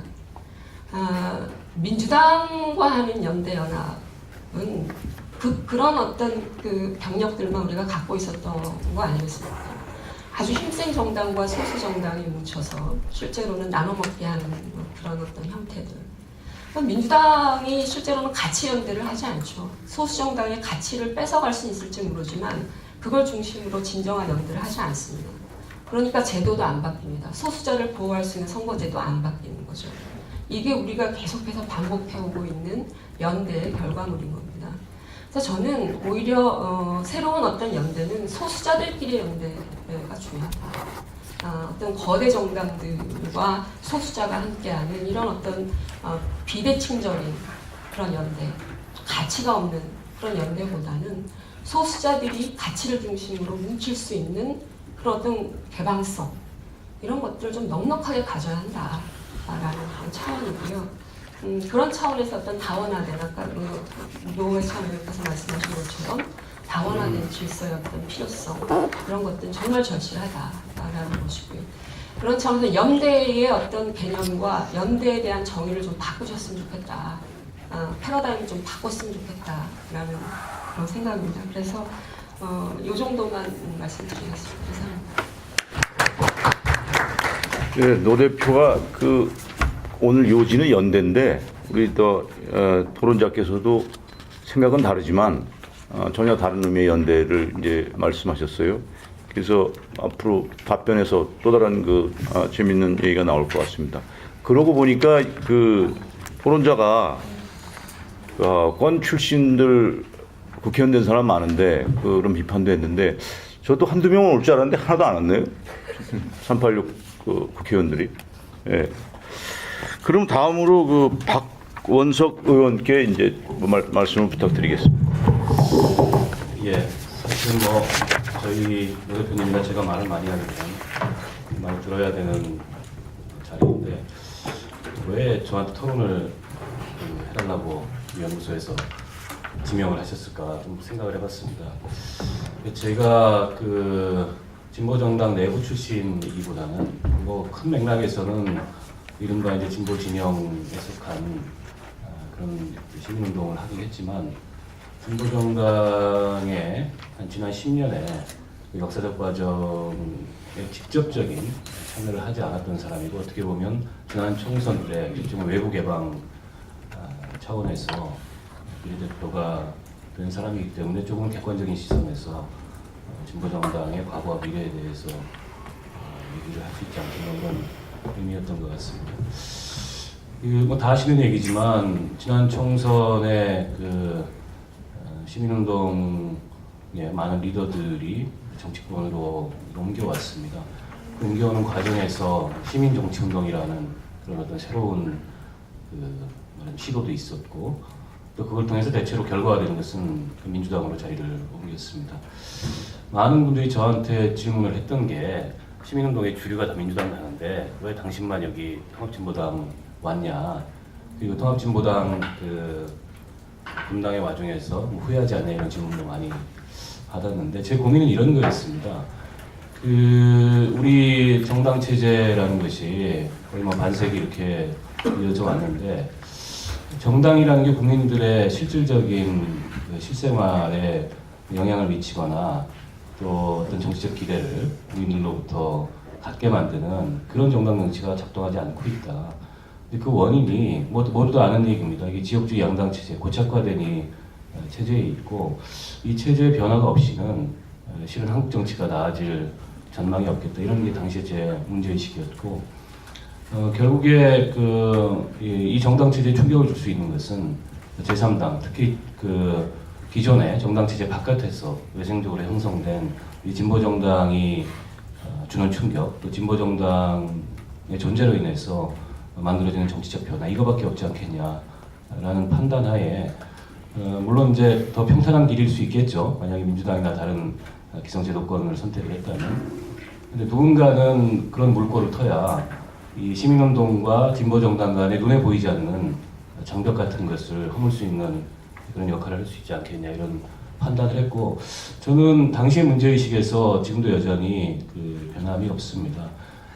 지금 정의당을 포함해서 진보정당 전반이 어떻게 보면은 생존의 기로에 서 있다고 할 만큼 위기라고 얘기하는 것이 굉장히 아니한 표현일 만큼 어려운 상황에 놓여 있는 것이 사실인데 그렇다고 해서 한국 정치에 기존의 양당 체제로 고착된 이런 정당 체제를 변화시킬 새로운 정치 주체 형성에 대한 욕구가 없느냐? 저는 있다고 생각합니다. 그게 지금 안철수 새정치에 대한 국민의 기대로 나타나고 있고 사실은 꼭 10년 전에 민주노동당이 그와 같은 기대를 저는 받았고 그런 기대가 2004년 총선에서 원내 열석 10%에 가까운 지지 이렇게 나타났다고 생각합니다. 물론 이제 그간의 과정에서 진보정당 내부에 여러 가지 그 문제들과 또 요인들로 인해서 두 번의 분당을 겪게 되고 어떻게 보면 국민이 부여한 그런 정치적 자원을 스스로 소진시키는 그런 실패가 거듭됐던 것이 사실입니다만 그럼 여기서 포기할 거냐? 저는 그렇게 생각하지 않습니다. 여전히 지금 이 양당 체제가 고착화돼서는 중간층 이하 서민들의 삶에 별로 희망이 없고 결국엔 그 양당 체제를 바꿀 수 있는 어떤 계기가 만들어져야 되고 저는 그거는 진보정당이라는 주체로부터 그 제도의 변화로부터 오는 거라고 생각합니다. 다만 이제 지금 그러면 이렇게 신뢰가 무너지고 진보정당이 정치적 기대를 못 받고 있는 상황에서 뭐 말은 좋은데 그런 추상적인 전망 좋은데 구체적으로 어떻게 나갈 거냐 이 문제에 대해서는 굉장히 고민이 많습니다. 사실 답이 딱 떨어지게 명료하게 손에 쥐어지는 그런 답을 못 갖고 있는 것이 사실이고 여러 가지 시행착오를 지금도 저는 반복하고 있다고 생각하고요. 세 가지 정도 측면에서 제 고민을 좀 말씀드리고 싶은데 첫 번째는 어찌됐든 지난 한 87년 민주화 이후로 한 20여 년 넘도록 25년 가까이 한국 사회의 변화와 관련된 담론은 주로는 진보에서 나왔습니다. 돌이켜보면 보수가 생산한 담론이나 보수가 생산한 개혁의 구상이나 보수가 내놓은 아이디어가 없어요. 다 진보에서 나왔고 그걸 나중에 아까도 좋은 건 다 한다 그런데 다 한다고 하는 것처럼 그 보수 정당이 혹은 이른바 이제 민주당과 같은 그런 개혁적 보수가 추수하면서 그런 변화들이 좀 만들어졌다고 생각합니다. 그런 면에서 무상교육, 무상의료 얘기하고 보유세 얘기했던 민주노동당의 10년 전의 구상과 비전은 당시로서 굉장히 혁신적이었을 뿐만 아니라 10년의 미래를 내다본 그런 정치적 제안을 저는 했던 거라고 생각합니다.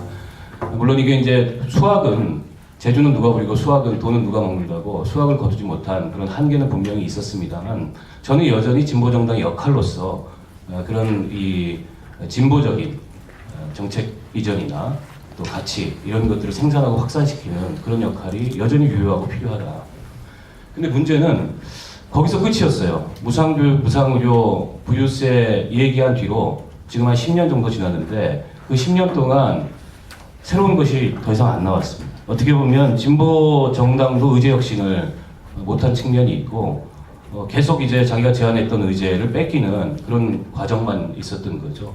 그래서 저는 이 진보적인 어떤 가치와 담론과 정책 비전을 생산하는 이 생산 능력 자체가 우리가 멈춰버렸고 그게 어떻게 보면 지금 진보 정당이 직면하고 있는 위기의 본질이 아닌가 이런 생각을 하기도 합니다. 그런 측면에서 이후에 정의당이 그 진보 정당으로서 그 과제가 있다면 이런 비전과 정책 생산 능력 내지는 의제를 선도하는 그런 능력을 강화하고 확대하는 것이 가장 1차적이겠다 이런 생각을 해보고요. 두 번째로는 이제 이 인물 리더십 이런 측면일 것 같습니다. 아까도 그런 지적들이 있었는데 그것 역시 멈춰버린 거 아니냐.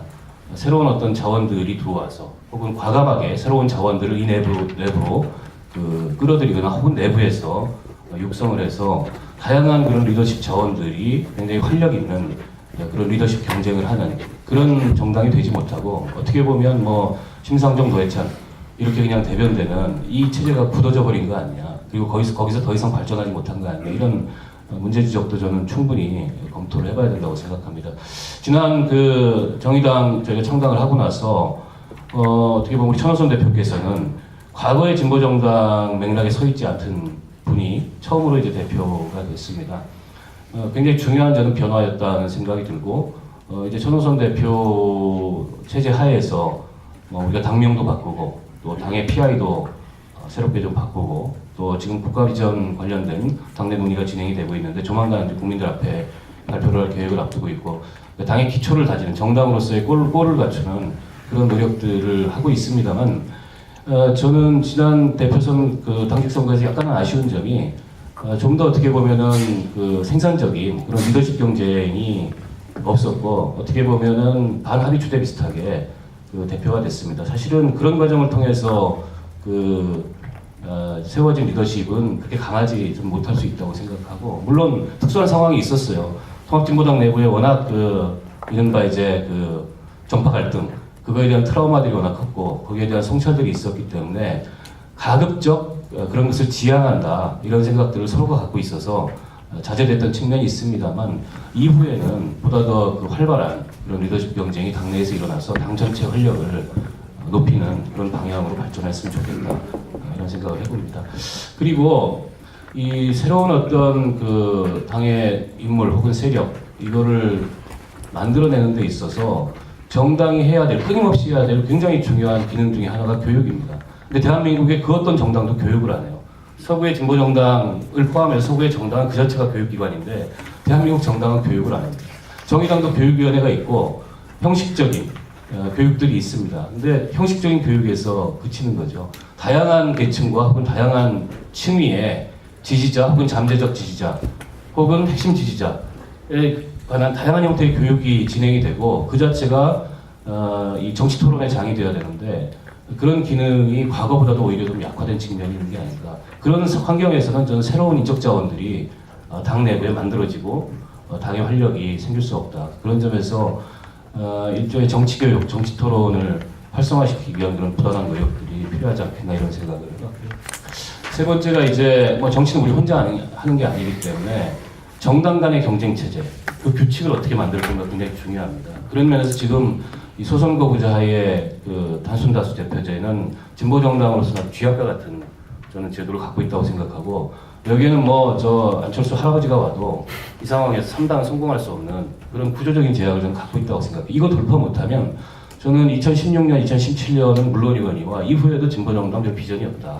그래서 야권연대를 한다면 저는 이 정치혁신 내지는 정치개혁을 핵심 고리로 한 야권연대, 아까 소수자연대도 말씀을 하셨는데 이게 핵심 내용이 돼야 되고, 이걸 그냥 원론적으로 주장하는 수준이 아니라 우리가 87년 민주화운동 할 때 국민운동본부 했던 것처럼 국민들 삶이 정치가 바뀌지 않으면, 이 판가리가 안 되면 바뀌지 않는다는 것을 저는 경험적으로 깨닫고 있다고 생각해요, 국민들이. 특히 지난 연말에 철도 파업에 대한 시민들의 그런 지지, 그 지지를 배경으로 23일간 최장기 파업을 했던 그런 흐름들을 보면 경험적으로 그걸 깨닫고 있기 때문에 이제 그거를 정치혁신의 실질적인 힘으로 모아나가자, 이 제안을 정의당이 과감하게 하고 앞으로 있을 모든 선거에서 정의당의 1번 공약 그리고 최우선의 정치적 과제는 이 정치 판가리를 위한 정치혁신이고 정치개혁이다. 그리고 여기에 동의하는 모든 세력과 우리는 열린연대를 할 수 있다라는 원칙을 저는 표방하고 또 실제 그렇게 추진을 해나가야 된다고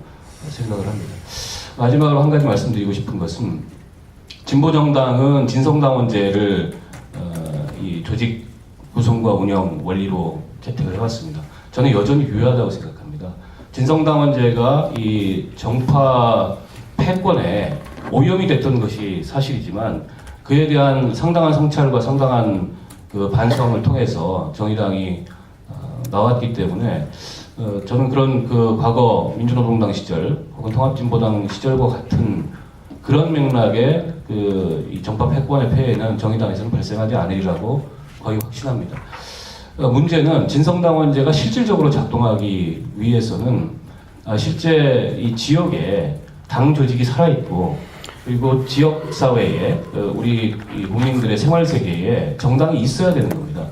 근데 여전히 진성당원제를 채택하고 있는 정의당도 어떻게 보면 선거 때만 작동하는 그런 정당이에요. 생활 정치가 없는 거죠.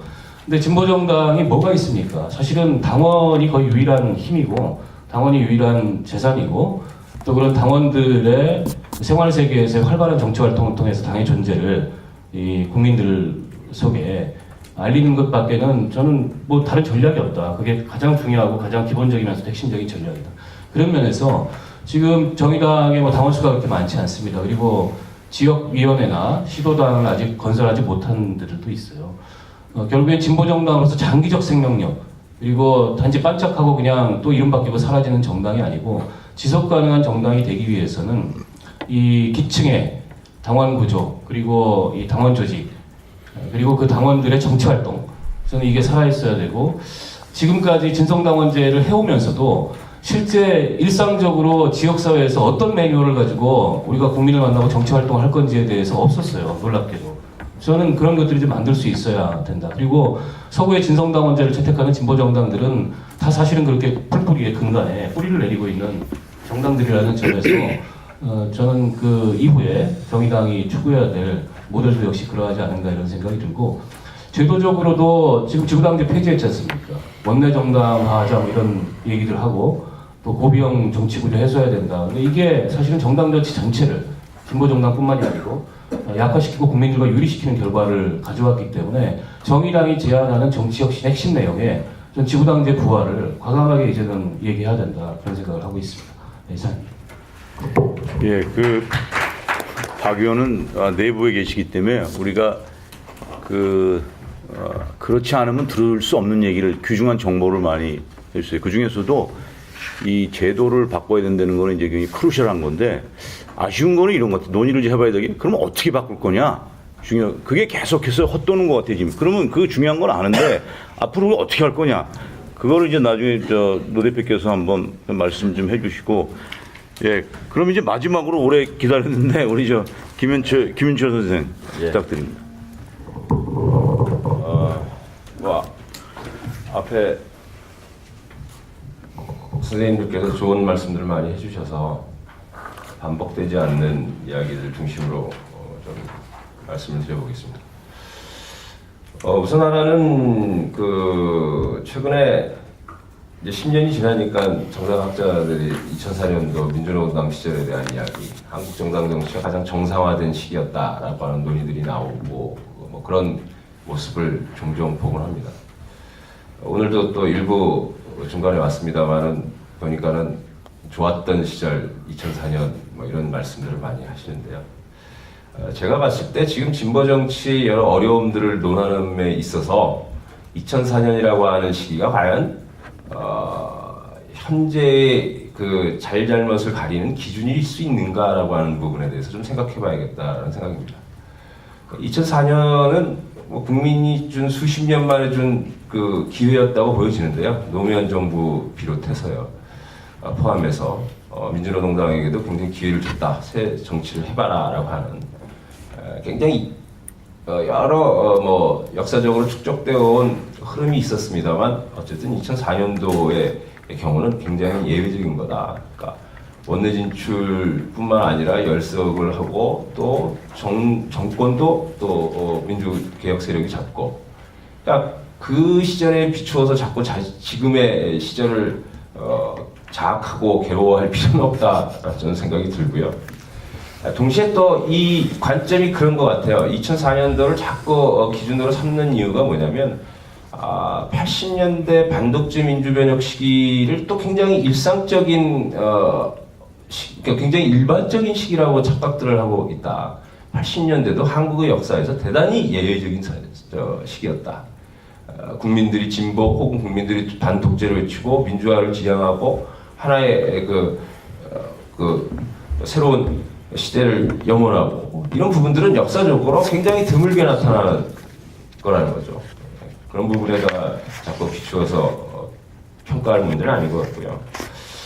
그 다음에 아마도 오늘 뭐 저를 토론 패널로 부른 이유 중에 하나는 오늘 뭐 참석하신 분들 중에서 가장 친정의당 뭐 학자 연구자다 이런 생각 때문이 아닌가 싶습니다만, 뭐 저는 정의당 당원은 아닙니다. 그리고 정의당이 박원석 의원께서 계속 오래 갈 수 있는 정당, 실제로 정의당 그러면 오래 갈 수 있는 정당인가? 라고 하는 이미지는 아직 만들어져 있지 않은 것 같습니다. 그래서 저도 정의당이 진짜 한국의 진보 정치를 또 새롭게 열 수 있는 정당일 수 있겠는가? 라고 하는 부분에 대해서 그다지 뭐 낙관적이지도 않고 또 뭐 긍정적이지도 않은 측면도 있습니다. 그랬는데 최근에 뭐 PK 출신이고 70대 군 출신이신 어떤 노인분께서 뭐 정당 이야기를 종편을 늘 즐겨보시는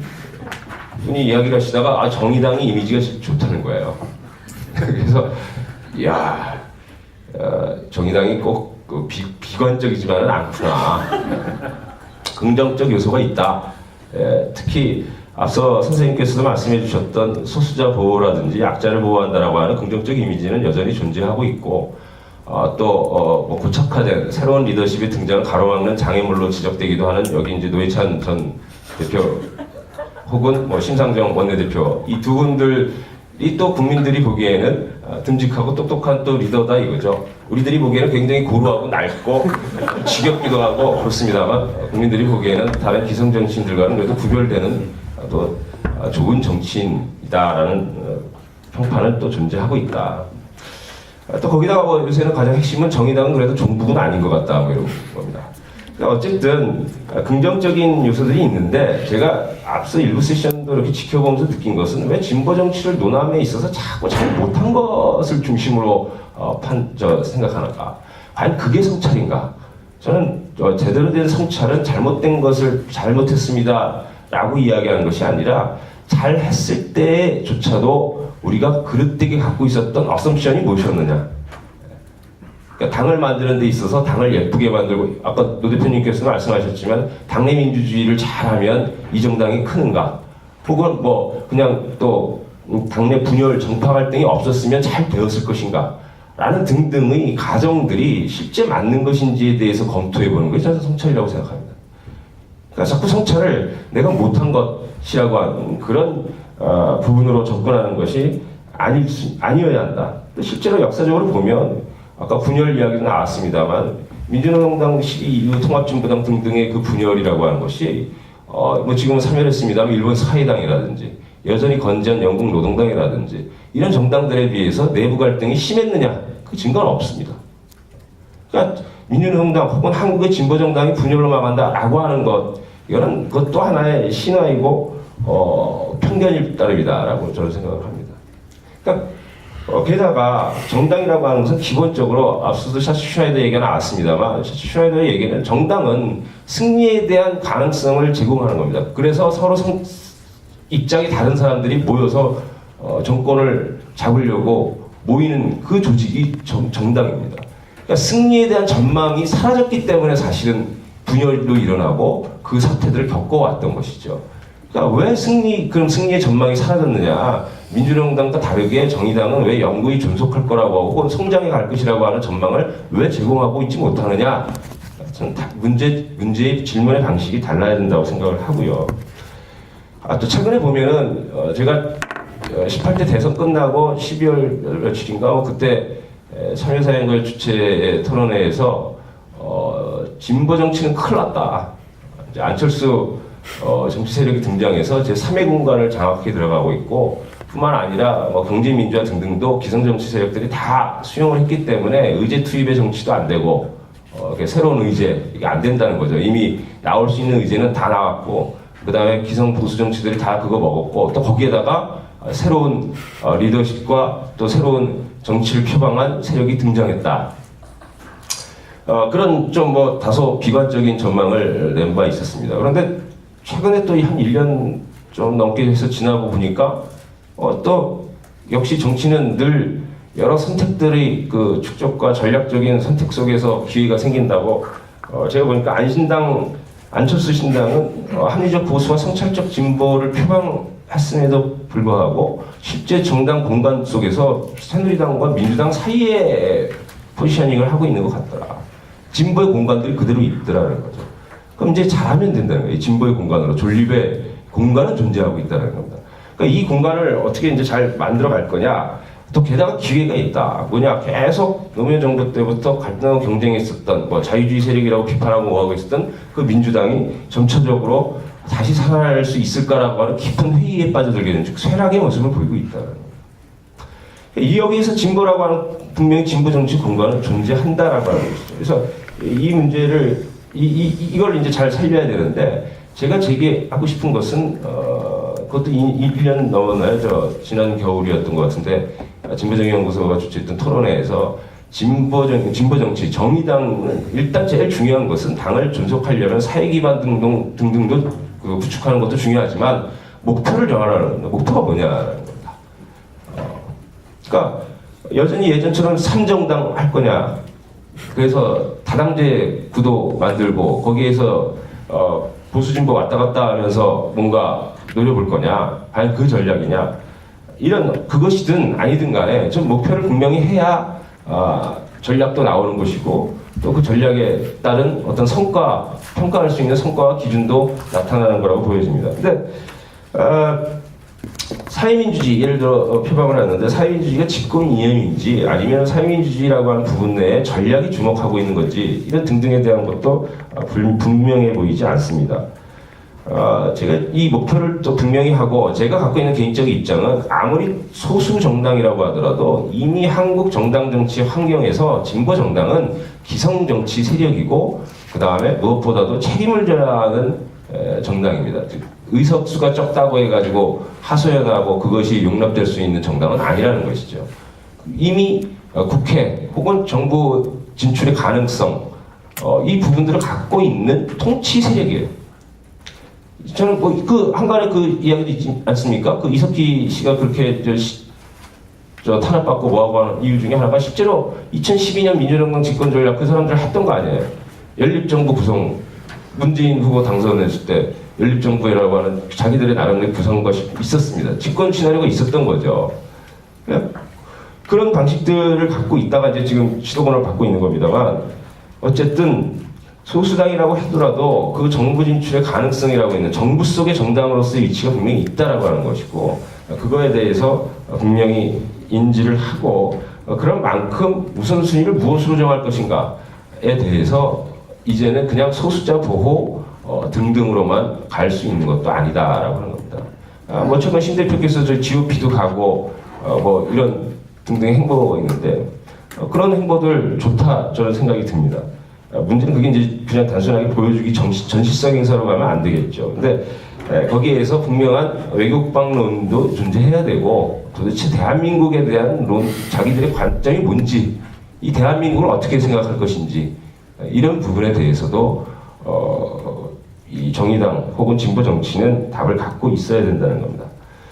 그래서 그게 또 정치의 본령이고 국방 외교 경제 이 부분들 중심으로 또 가되 제일 답답한 거는 아직도 그런 것 같아요. 여러 진보 매체나 등등을 보면 진보는 여전히 자기가 알고 있는 것, 하고 싶은 것, 해야만 하는 것 등등에 대해서 이야기합니다. 근데 정당 정치 환경에서 이미 정당학자들이 많이 이야기하고 있습니다만 유권자 중심의 정당이어야 된다는 거고 이미 이미 가치를 그러니까 선호를 형성하는 정당이 성공하기 대단히 힘들다라는 거죠. 선호를 반영해줘야 됩니다. 그러니까 국민들이 듣고 싶어하는 소리, 그다음 국민들이 원하는 것, 그게 우선순위가 돼야 한다는 것이죠. 답은 멀지 않습니다. 근데 민생을 막 외치는데도 그 민생 중에 무엇, 예를 들어 공공성 개념 막 얘기하는데 공공성 이번에 저 지방선거 후보 나가시는 분들 주요 후보 중에 예를 들어 서울이라든가 경기 쪽 후보들이 막 공공성 강화를 목표로 내걸어요. 근데 국민들은 공공성 강화 당연히 좋죠. 그런데 지금의 공공체계는 그러면은 합리적이냔 말이에요. 공공체계에 대해서 어떻게 합리화할 거냐, 공공체계 혁신을 어떻게 할 거냐 답해야 된다는 거죠. 국민이 원하고 있는 거 아닙니까? 그러면 공공성 강화 이전에 현재 공공성 강화를 얘기하기 위해서도 공공체계의 혁신이라고 하는 부분을 분명하게 내세워야 하는 거죠. 그런 부분들을 보기 어렵죠. 구조조정도 해야 되는 거죠. 해야 되는 거 아닙니까? 이런 부분들을 얘기해야 된다. 국민이 듣고 싶은 소리 좀 해줘야 되는 것이고요. 그 다음에 새정치는 기성정치 세력임에도 불구하고 지금 이미 민주당이나 안철수 신당이 새정치 경쟁을 하고 있습니다만 정의당은 새정치 경쟁 안 하시나요?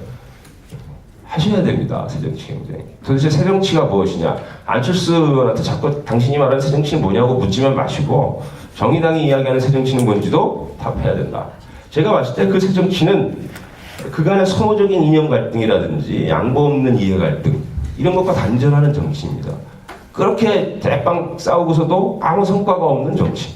즉 정의당이 기성 정치 이미 통치 세력으로서의 위치를 갖고 있는 상황에서 소수당이지만 새 정치를 이야기하려면 성과, 행동이 기반되어 있는 그것을 보여주는 새 정치. 그게 새 정치다라고 하는 자신들의 새 정치론을 이야기할 수 있어야 하는 것이고 제도개혁 이야기를 많이 합니다. 저는 예전에 민주당과 같이 활동하고 이럴 때부터 제도개혁 하도 그 얘기를 해서 지겨워서 그런지 몰라도 제도개혁 하면은 허무해집니다.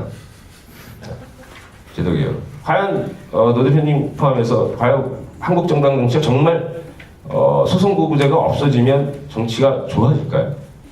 그 다음에 정의당 혹은 안철수 신당 등 이런 새로운 당들이 정당 체제 안에 진입이 되면 정치가 좋아지겠느냐는 겁니다.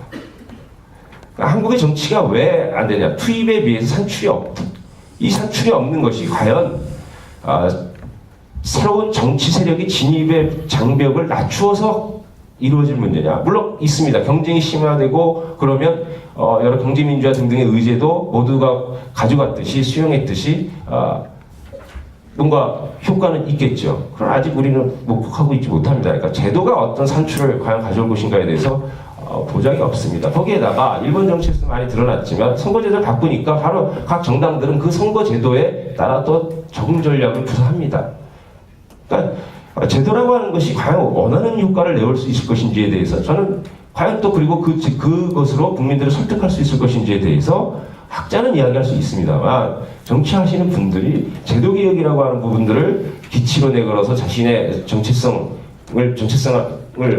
만들었냐라고 하는 데에서 저는 대단히 회의적이고 오히려 제도개혁을 얘기하려면 제도를 개혁하는 방식에 대해서 이야기하셨으면 좋겠다라고 하는 겁니다. 예를 들어 우리 선거제도를 개편한다. 그럼 그것이 소선거제든 무엇이든 간에 국민들이 직접 결정하게 하는 겁니다. 국회에다가 상설적으로 그 말은 나왔지 않습니까? 선거제도 개편을 위한 기구를 둔다. 그 기구를 누가 운영하게 할 거냐? 관장할 거냐? 시민적인 관여들을 가능케 하고 보장하겠다라고 하는 그런 방식들, 즉 시민의 자기결정성이나 통치성 부분들을 보장하는 방향으로 제도개혁을 가겠다라고 하는 것이죠. 그러면 약간 귀를 기울일지도 모릅니다. 내가 선거제도를 좀 바꿔볼까? 라고 하는. 그래서 저는 제도개혁의 그 내용도 이제 2000년에서 10년 후 이미 진보정당도 다 진출했었었고 이런 것들을 다 국민들의 입장에서 다 해준 거예요. 그리고 진짜 한국 정당 정치 발전에 있어서 비례대표제를 확 더 늘리는 게 현재 더 좋을지 저는 그것도 일배도 이제 진출하겠죠. 그러면. 그래서 그런 부분들에 대해서 좀 고민하셔야 된다고 생각하고요. 끝으로 아까 목표도 말씀드렸지만 진보 정치가 통치 세력으로서 자각을 하고 그 다음에 결국 그것이 귀결되는 것은 집권 혹은 국정 참여의 경험을 갖는 것이 현재 진보 정치 세력이 자신의 힘을 키우기 위해서도 그렇고 또 보다 좋은 정치 세력으로 나가기 위한 중요한 문제라고 보여집니다. 그랬을 때 가장 실현태는 연립정부의 구성일 것이고 그러면 연립정부의 구성 부분을 가지고 여러 가지 정치 전략들이 나올 수 있는 것이다라고 하는 것이죠. 그 목표를 분명히 해야 지금 좌고우면하네라고 하는 비판도 벗어날 수 있는 것이고요. 그러니까 당내적으로도 목표를 합의하고 그 다음에 거기에 맞는 전략에 대해서 구사를 한다라고 하는 어떤 그런 좀 자율성들을 확보하는 것이 또 현재 정의당이 갖고 있는 리더십의 중요한 맞닥뜨린 문제가 아닌가라는 생각입니다. 이상입니다. 예, 김인철 선생은 친정의당 입장에서 그 제안을 많이 했기 때문에 더 이렇게 논의할 필요는 없을 것 같고 나중에 이제 노예께서 한번 두루 그 문제에 대해서 답을 해줄 거로 생각을 합니다. 저도 이제 시간이 보니까 약속 시간이 25분 남았거든요. 그래서 어떻게 쓸까 이렇게 이제 생각해 보면 그래도 그 4시간 동안 여기 오신 그 청중들도 질문이나 의견을 말씀하실 그 기회가 드려야 되겠다는 생각이 듭니다. 그래서 지금 먼저 여기 패널에 앉아 계신 분들이 더 이상 말을 하기 전에 청중석에서 질문이나 무슨 하실 말씀 있으면 말씀하셔도 좋겠습니다. 예, 없네요. 그러면 여기 계신 분들이 더 많은 말씀을 나눌 거로 생각되고요. 저는 사회자로서 질문 하나 드리겠습니다. 노 대표한테 만약에 신당에서 노 대표를 서울시장 후보로 제안을 하면 어떻게 되세요? 전철에서 오면서 그런 생각을 해봤거든요. 이 양반이 신당의 서울시장 후보로 나오면 어떨까 생각을. 근데 오늘 연대 얘기도 나오고 그랬으니까 질문 삼아 한번 드려봅니다. 그러면 다시 이제 발제를 해주신 우리 노 대표의 이제 말을 저 들어보고 또 시간이 되면 또 우리 여기 패널에 계신 분 또 질문하고 이런 순서로 하겠습니다. 예. 예. 네, 토론 해주신 선생님들 말씀 잘 들었습니다. 제가 뭐 워낙 이게 언급된 부분도 많고 방대하기 때문에 제가 그냥 주관적으로 좀 그 이견이 있거나 좀 쟁점이 될 수 있는 그런 몇 가지를 중심으로 코멘트하신 데 대한 제 말씀, 의견도 좀 드려볼까 합니다. 우선 제가 이 뭐 짧은 발제문에 좀 전제가 되고 있는 저희 생각은 간단하게 말씀을 드리면 객관적 조건은 좋은데 주체적인 문제가 막 컸다라는 것이 저희 평가이고 앞으로의 진로의 개척도 따라서 객관적 조건의 어떤 그 변동을 기다리거나 또는 그것이 잘 안 이루어진다는 전제하에 체념하거나 하는 것이 아니라 그건 여전히 좋으니까 이제 문제는 주체에 달려있고 주체가 뭘 바꿔야 되는가 중심으로 서술을 했습니다. 이 얘기는 오늘도 좀 쟁점이 되어 왔던 지난 2008년 이래로 이제 뭐 정권이 두 번 바뀌기도 했습니다만은 근간에 한국 사회가 이렇게 선거 때마다 드러나는 양상으로서 좀 점차 보수화되어 가고 있는 건 아닌가 이제 그런 데 대한 우려입니다. 분명히 그렇게 볼만한 대목들은 많은데 저는 결론이 좀 다릅니다. 저는 한편으로 보면은 이 북한 문제와 관련해서 저는 굉장히 점점 이렇게 좀 경직되어 간다는 건 분명히 인정할 수가 있습니다. 대표적으로 보면은 노무현 정부 때 그 국가보안법 존폐 문제와 관련된 논란이 벌어질 때의 이 국민들의 어떤 그 이슈에 대한 어떤 생각과 요즘의 생각은 많이 다릅니다. 많이 후퇴했습니다. 북한 문제에 대해서는 굉장히 더 경직되어 있다라는 거고 여기에는 많은 어떤 반작용 여러 가지 뭐 이렇게 개입 뭐 여러 가지 있었다고 보는데 이거 가지고 보수화됐다고 얘기할 수 있느냐라는 겁니다. 물론 이제 그렇게 되면 이제 보수화가 뭐고 진보는 또 뭐냐라는 뭐 개념 논쟁으로 빠질 수는 있는데 예를 들면 저 같은 사람이 그 뭐 한 20여 년간 이제 그냥 길바닥에서 사람들을 쭉 만나면서 아주 일반적인 그런 분들을 만나면서 노동이 뭐냐, 진보가 뭐냐, 또는 이런 노동당 내지 진보당의 활동을 어떻게 이해하고 받아들이냐 이런 걸 쭉 이렇게 오랫동안 좀 이렇게 뭐 접촉해오면서 확인되어오고 또 그 어떤 그 변화를 이렇게 추적한 저희 어떤 경험치로 보면은 저는 점점 진보정당 얘기하기도 더 쉬워지고 진보정당의 정치 필요성을 수용하는 율도 좀 더 높아져 가고 있고 또 그런 정책의 이 자기 생활하고 관계 있다는 걸 인정하는 어떤 그런 것도 점점 많아져 가고 있다고 사실은 체감하고 있습니다. 그것이 단순히 과거와 달리 제가 무슨 국회의원 한번 지냈다거나 또는 무슨 좀 더 알려져 가지고 제 말에 권위가 있거나 이런 거 요소를 빼더라도 그렇게 충분히 그런 변화를 갖다가 많이 이렇게 좀 느껴진다는 점에서 저는 이것이 여러 뭐 복잡한 현상이긴 합니다만은 진보정당이 점점 하기 힘들 정도 진보정당이 잘 못해서 그 주체들이 욕듣고 불신받는 거는 뭐 당연한 일이지만은 이제 객관적으로 진보정당 자체가 해나가기 힘든 어떤 그런 조건이 점점 굳어져 가고 있다라고 보이지는 않는다는 말씀을 드리고요. 오히려 저는 그런 걸 자주 봅니다. 제가 기억나는 것 중에 하나는 2007년도 대통령 선거를 앞두고 몇 사람의 정치인들을 갖다가 꼭 대선 후보만이 아니라 저까지 넣어서 MB도 들어가고 해서 광주 지역 시민들을 대상으로 가장 진보적인 정치인을 했을 때 MB가 저보다 더 진보적인 사람으로 이렇게 돼 있었어요. 그 여론조사 결과는. 저는 이런 걸 그냥 우리가 웃을 수만은 없다고 보는 겁니다. 왜냐면은 제가 이렇게 그렇게 무슨 정치적인 색깔이 진하지 않는 그런 어떤 일반 시민들 만나보면은 새누리당은 계속 굉장히 개혁적이에요. 끊임없이 혁신하는 거예요. 새누리당 후보 보십시오.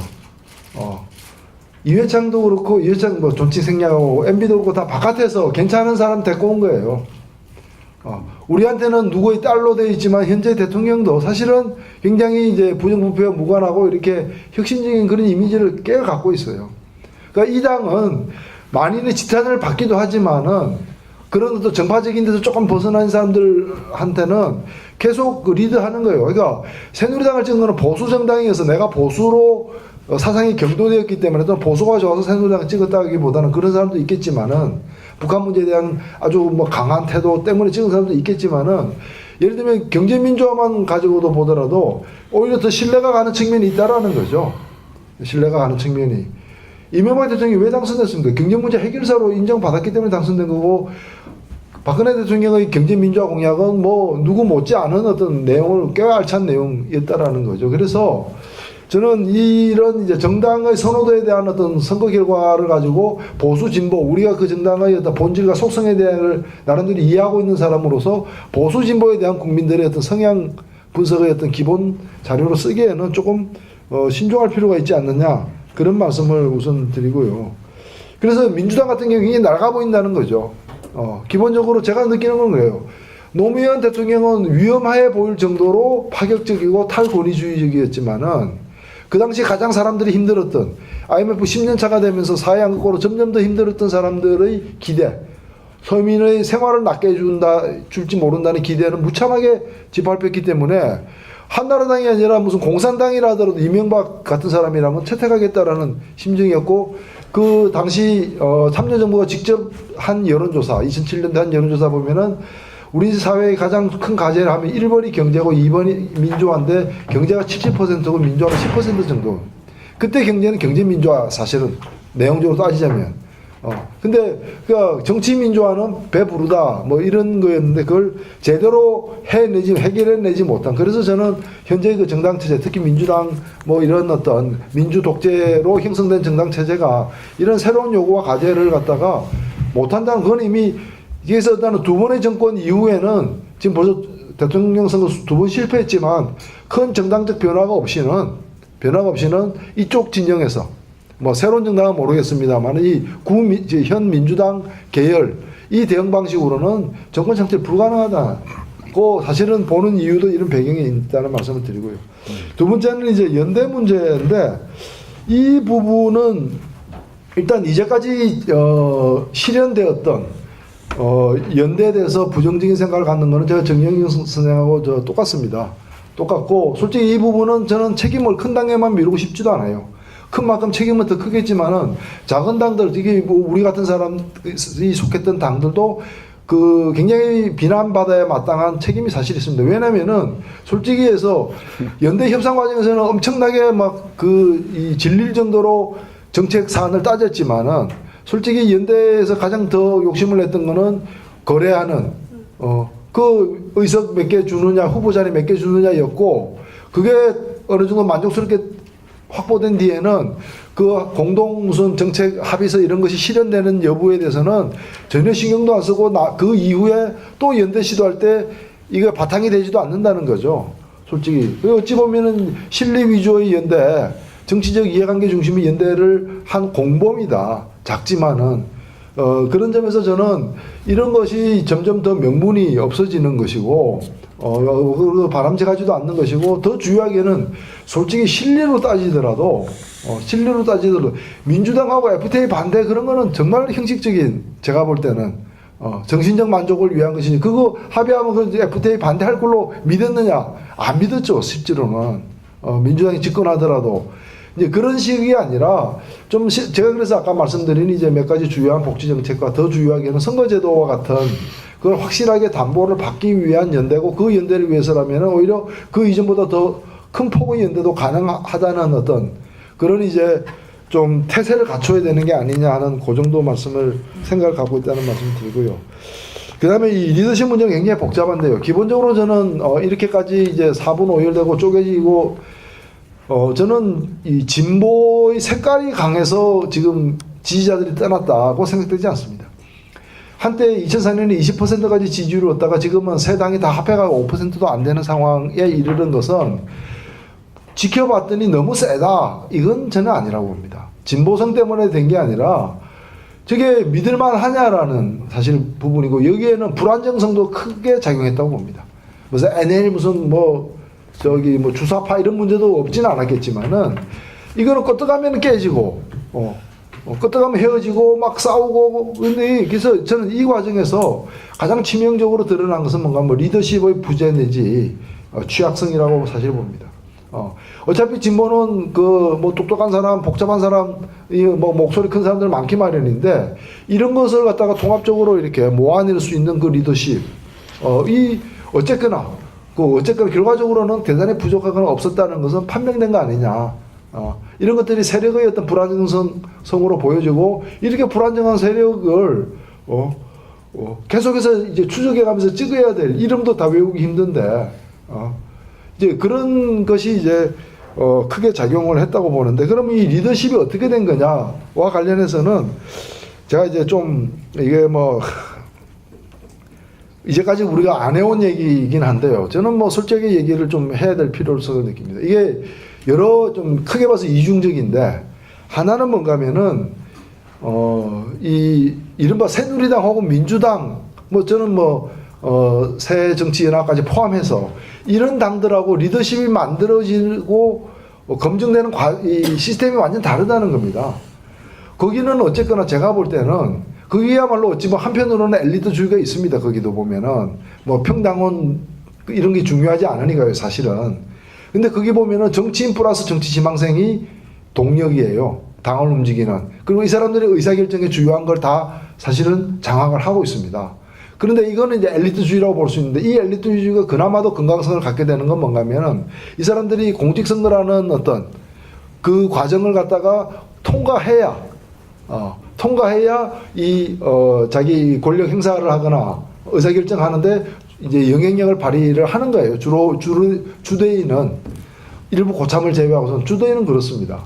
근데 이제 이쪽은 보면은 뭔가 하면은 평당원주의라는 이름 하에 저쪽 엘리주의보다 더 나은 형식은 갖고 있지만은 이쪽은 뭐 공직선거를 통과할 수 있는 사람은 어차피 뭐 없거나 한두 명 아직까지도 몇 명 안 되는 속에서 그것이 공직선거라는 그 검증의 어떤 시스템이 여기서 어떤 리더십을 형성하는데 별 도움을 안 줘요. 그러면서 이 내부는 이상하게 두 개로 나뉘어지는데 그게 바로 NL하고 BNL의 차이입니다. 제가 2011년 그 통합진보당 만들 때 통합을 할 때 사실 저도 그렇고 그때 당시 이제 유시민 참여당 대표도 그렇고 저는 진보신당 대표였는데 그 민주노동당의 대표가 아닌 민주노동당의 진짜 주인을 만들려고 엄청나게 애를 썼습니다. 그 서로 정보교환도 했습니다. 당도 다른데. 그래서 저도 만나고 이 사람도 만났어요. 근데 나중에 알고 보니까 우리가 만난 사람은 1인자는 아니었습니다. 1인자를 알고 만났는데. 결국 우리는 2인자를 만났습니다. 그 1인자의 이름을 처음 듣는 것이 2000 통합한 직후에 한 달쯤 후였습니다. 그 사람이 이번에 나라 넘어 사건의 수입니다. 수. 예. 우리는 누가 리더인지도 모르는 거예요. 통합 협상을 다 끝냈는데 한 25분 전화 받고 와가지고 방금 합의한 거는 도장 찍을 수 없습니다라고 상대방 당대표가 얘기하는 상황인 거죠. 그러니까 이게 뭔가 하면 이제 그 스스로 이렇게 막 혁명적 분위기의 조직들은 이제 진짜 지도자들은 이제 다 이선에 있으니까, 이선에 있으니까. 우리 이거 남북 회담할 때 내려오는 선수들도 저쪽 대표들도 보면은 진짜 결정하는 사람들은 대표단이 없잖아요.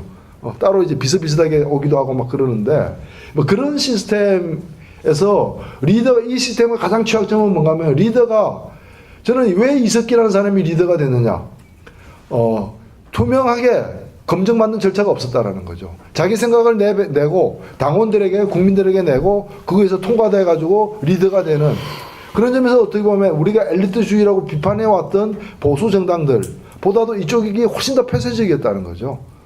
그러니까 이쪽은 그 담합구조인 폐쇄적인 서클 공간에서 인정되면은 그 사람이 그 300명에서 인정받으면 10만 명의 수가 되는 겁니다. 실질적인. 이제 이런 문제가 여전히 지속되고 있는, 그래서 검증이 안 되는, 그래서 검증되고 평가받고 해서 부족한 사람은 자꾸 내려가야 되고 그 틈을 새로운 사람이 치고 올라와서 차지하면서 이 리더십 충원 구조가 이루어져야 되는데 그게 안 되는. 또 하나는 뭔가 하면은 지나친 평등주의 같은, 기계적 평등주의 같은. 그러니까 리더에게는 어느 정도 권한을 주고 권한 행사한 뒤에 나중에 결과가 나오면 그걸로 평가를 해야 되는데 권한 자체를 안 주는 거예요. n분의 1. 같은 한 표입니다. 실제로 많은 경우에. 저는 이러한 그래서 사실은 이 양질의 정치 자원들은 진보 정당의 규모와 영향력에 비해서는 많이 들어온다고 봅니다. 왜냐하면 여기는 이제 신념으로 뭉친 경우가 많기 때문에 정치인으로 진출할 의지가 없는 사람조차도 이 신념 때문에 여기 와서 나쁜 조건에서 열심히 일하는 분들이 굉장히 많이 있습니다. 사실은 이런 것들을 보면은 오히려 당이 작기 때문에 충분히 안 되는 것도 아니에요. 문제는 이런 자원들 속에서 계속해서 좀 이렇게 시스템에 의해서 평가받는 그리고 그것이 어떤 사적인 게 덜 개입될 수 있도록 좀 더 보편적인 그런 기준에 의해서 여론에서 평가받는 이런 시스템을 못 만들어내기도 했고 또 그럴 기회도 적은 속에서 이게 굉장히 폐쇄적으로 사실은 움직여오거나 아니면은 무책임하게 뭐 리더도 그냥 니도 한 표 나도 한 표 뭐 이런 식 비슷하게 그게 가장 극단적으로 나타나는 게 뭔가 하면 당 대표는 국회의원은 현역 국회의원은 당 대표를 겸할 수 없다. 이게 2004년 원내 진출하면서 내려진 첫 조치였습니다. 그러니까 국회의원을 갖다가 어떤 리더 내지 중리더로 보는 것이 아니라 이제 드디어 이제 뭐 유흥가에 간 어떤 막내 아들처럼 이제 이 위험한 곳에 갔다 이거예요. 이건 이제 언제 썩을지 모르고 언제 개량화될지 모르고 언제 배신할지 모르는 사람이니까 당의 주요한 그 책임을 맡을 수 없다라는 어떤 그런 정서까지 사실은 깔려 있는 겁니다. 이것은 그 뒤에 고쳐졌지만 지금도 저는 이런 분위기들 이런 분위기 나는 정치할 사람 아니야. 이게 진보정당 내에서는 굉장히 나는 관직을 탐하지 않는 어떤 이 선비야라는 그런 얘기처럼 지금도 이렇게 인정되고 있는. 그래서 저는 그런 점에서 이 리더십 문제도 오히려 저는 좀 때를 묻히더라도 세속화돼야 된다. 세속화. 좀 엘리트주의도 부득이하게 사실은 10명밖에 당선 안 될 게 뻔한데도 그 중에 반을 갖다가 정치 활동이 그 제대로 안 이루어질 걸로 뻔히 보이는 어떤 사람들에게 계급 대표니 무슨 분야 대표니 이래가지고 그 5석을 다 줘버린다는 거죠. 그러면 이제 그 나머지 5명이 열심히 해가지고 인정받는 그런 거예요. 오히려 초기에는 전부 다가 5명, 7명이 당선될 것 같으면 전부 다 프로페셔널로 넣어가지고 성적 내고 좀 두둑해질 때, 그 다음에 이제 10석씩 이렇게 20석씩 나눠도 될 일을 오히려 처음부터. 그래서 이런 이제 좀 기계적 평등주의와 같은 것들이 현실에서 좀 유연하게 자기의 처지를 바꿔나가고 타개해 나가는데, 그런데 굉장히 이제 좀 서툴게 만들었지 않았느냐라는 반성도 있습니다. 말씀이 길어서 죄송합니다만, 결론적으로 저는 뭐 환경 탓하고 조건 탓하고 무슨 뭐 왜 한국에서 하필이면 진보정당을 해가지고 이제 뭐 북한까지 이렇게 있는 조건에서 이런 그 이제 패배주의는 근거가 없는 거다라는 것이고 결국에 근데 다만 이제 좀 길게 보면서 가야 되되 길게 보면서 가기 때문에 오히려 그런 이제 연대나 연합을 갖다가 적극적으로 구사할 필요가 있대. 그것이 과거 방식 같은 것은 더 이상 참 용납되기도 쉽지 않고 또 우리 발전에도 크게 도움이 안 된다는 점에서 오히려 정말 도움이 되는 영양가 있는 그런 이제 시스템 제도 확보를 주요한 매개물로 해서 실질적인 그리고 국민들에게 이제 그거 뭐 명확하게 확인받으면서 제도를 개선해 나가는 속에서 진보정당의 활로를 열어 나가야 되지 않냐 생각을 말씀을 드립니다. 고맙습니다.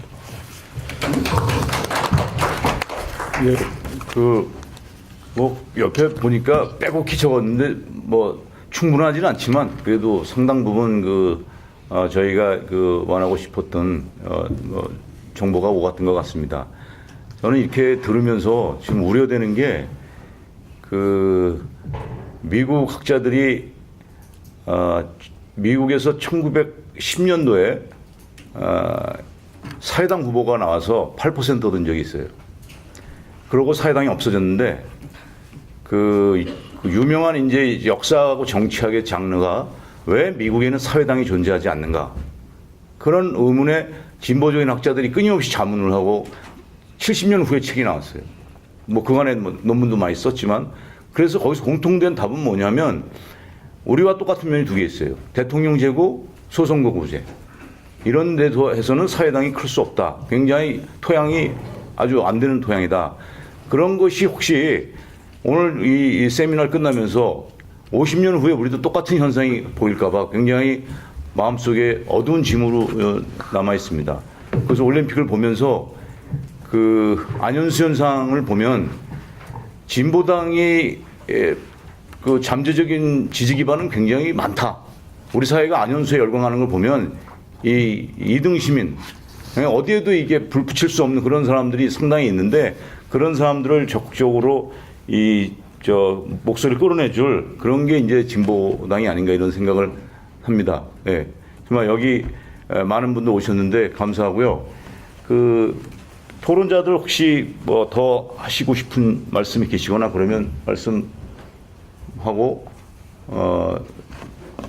시간이 3분 남았는데 잠깐 말씀하실 분 계시면 그 정의연 선생님 아까 말씀하신 그 새로운 모델 그 진보 정당을 어떤 걸, 이렇게 비관적으로 볼 것이 아니라 정의당 모델만이 모델이 아닌가 그걸 뛰어넘는 모델 뭐 그 말씀을 좀 해주실 수 있으면. 네.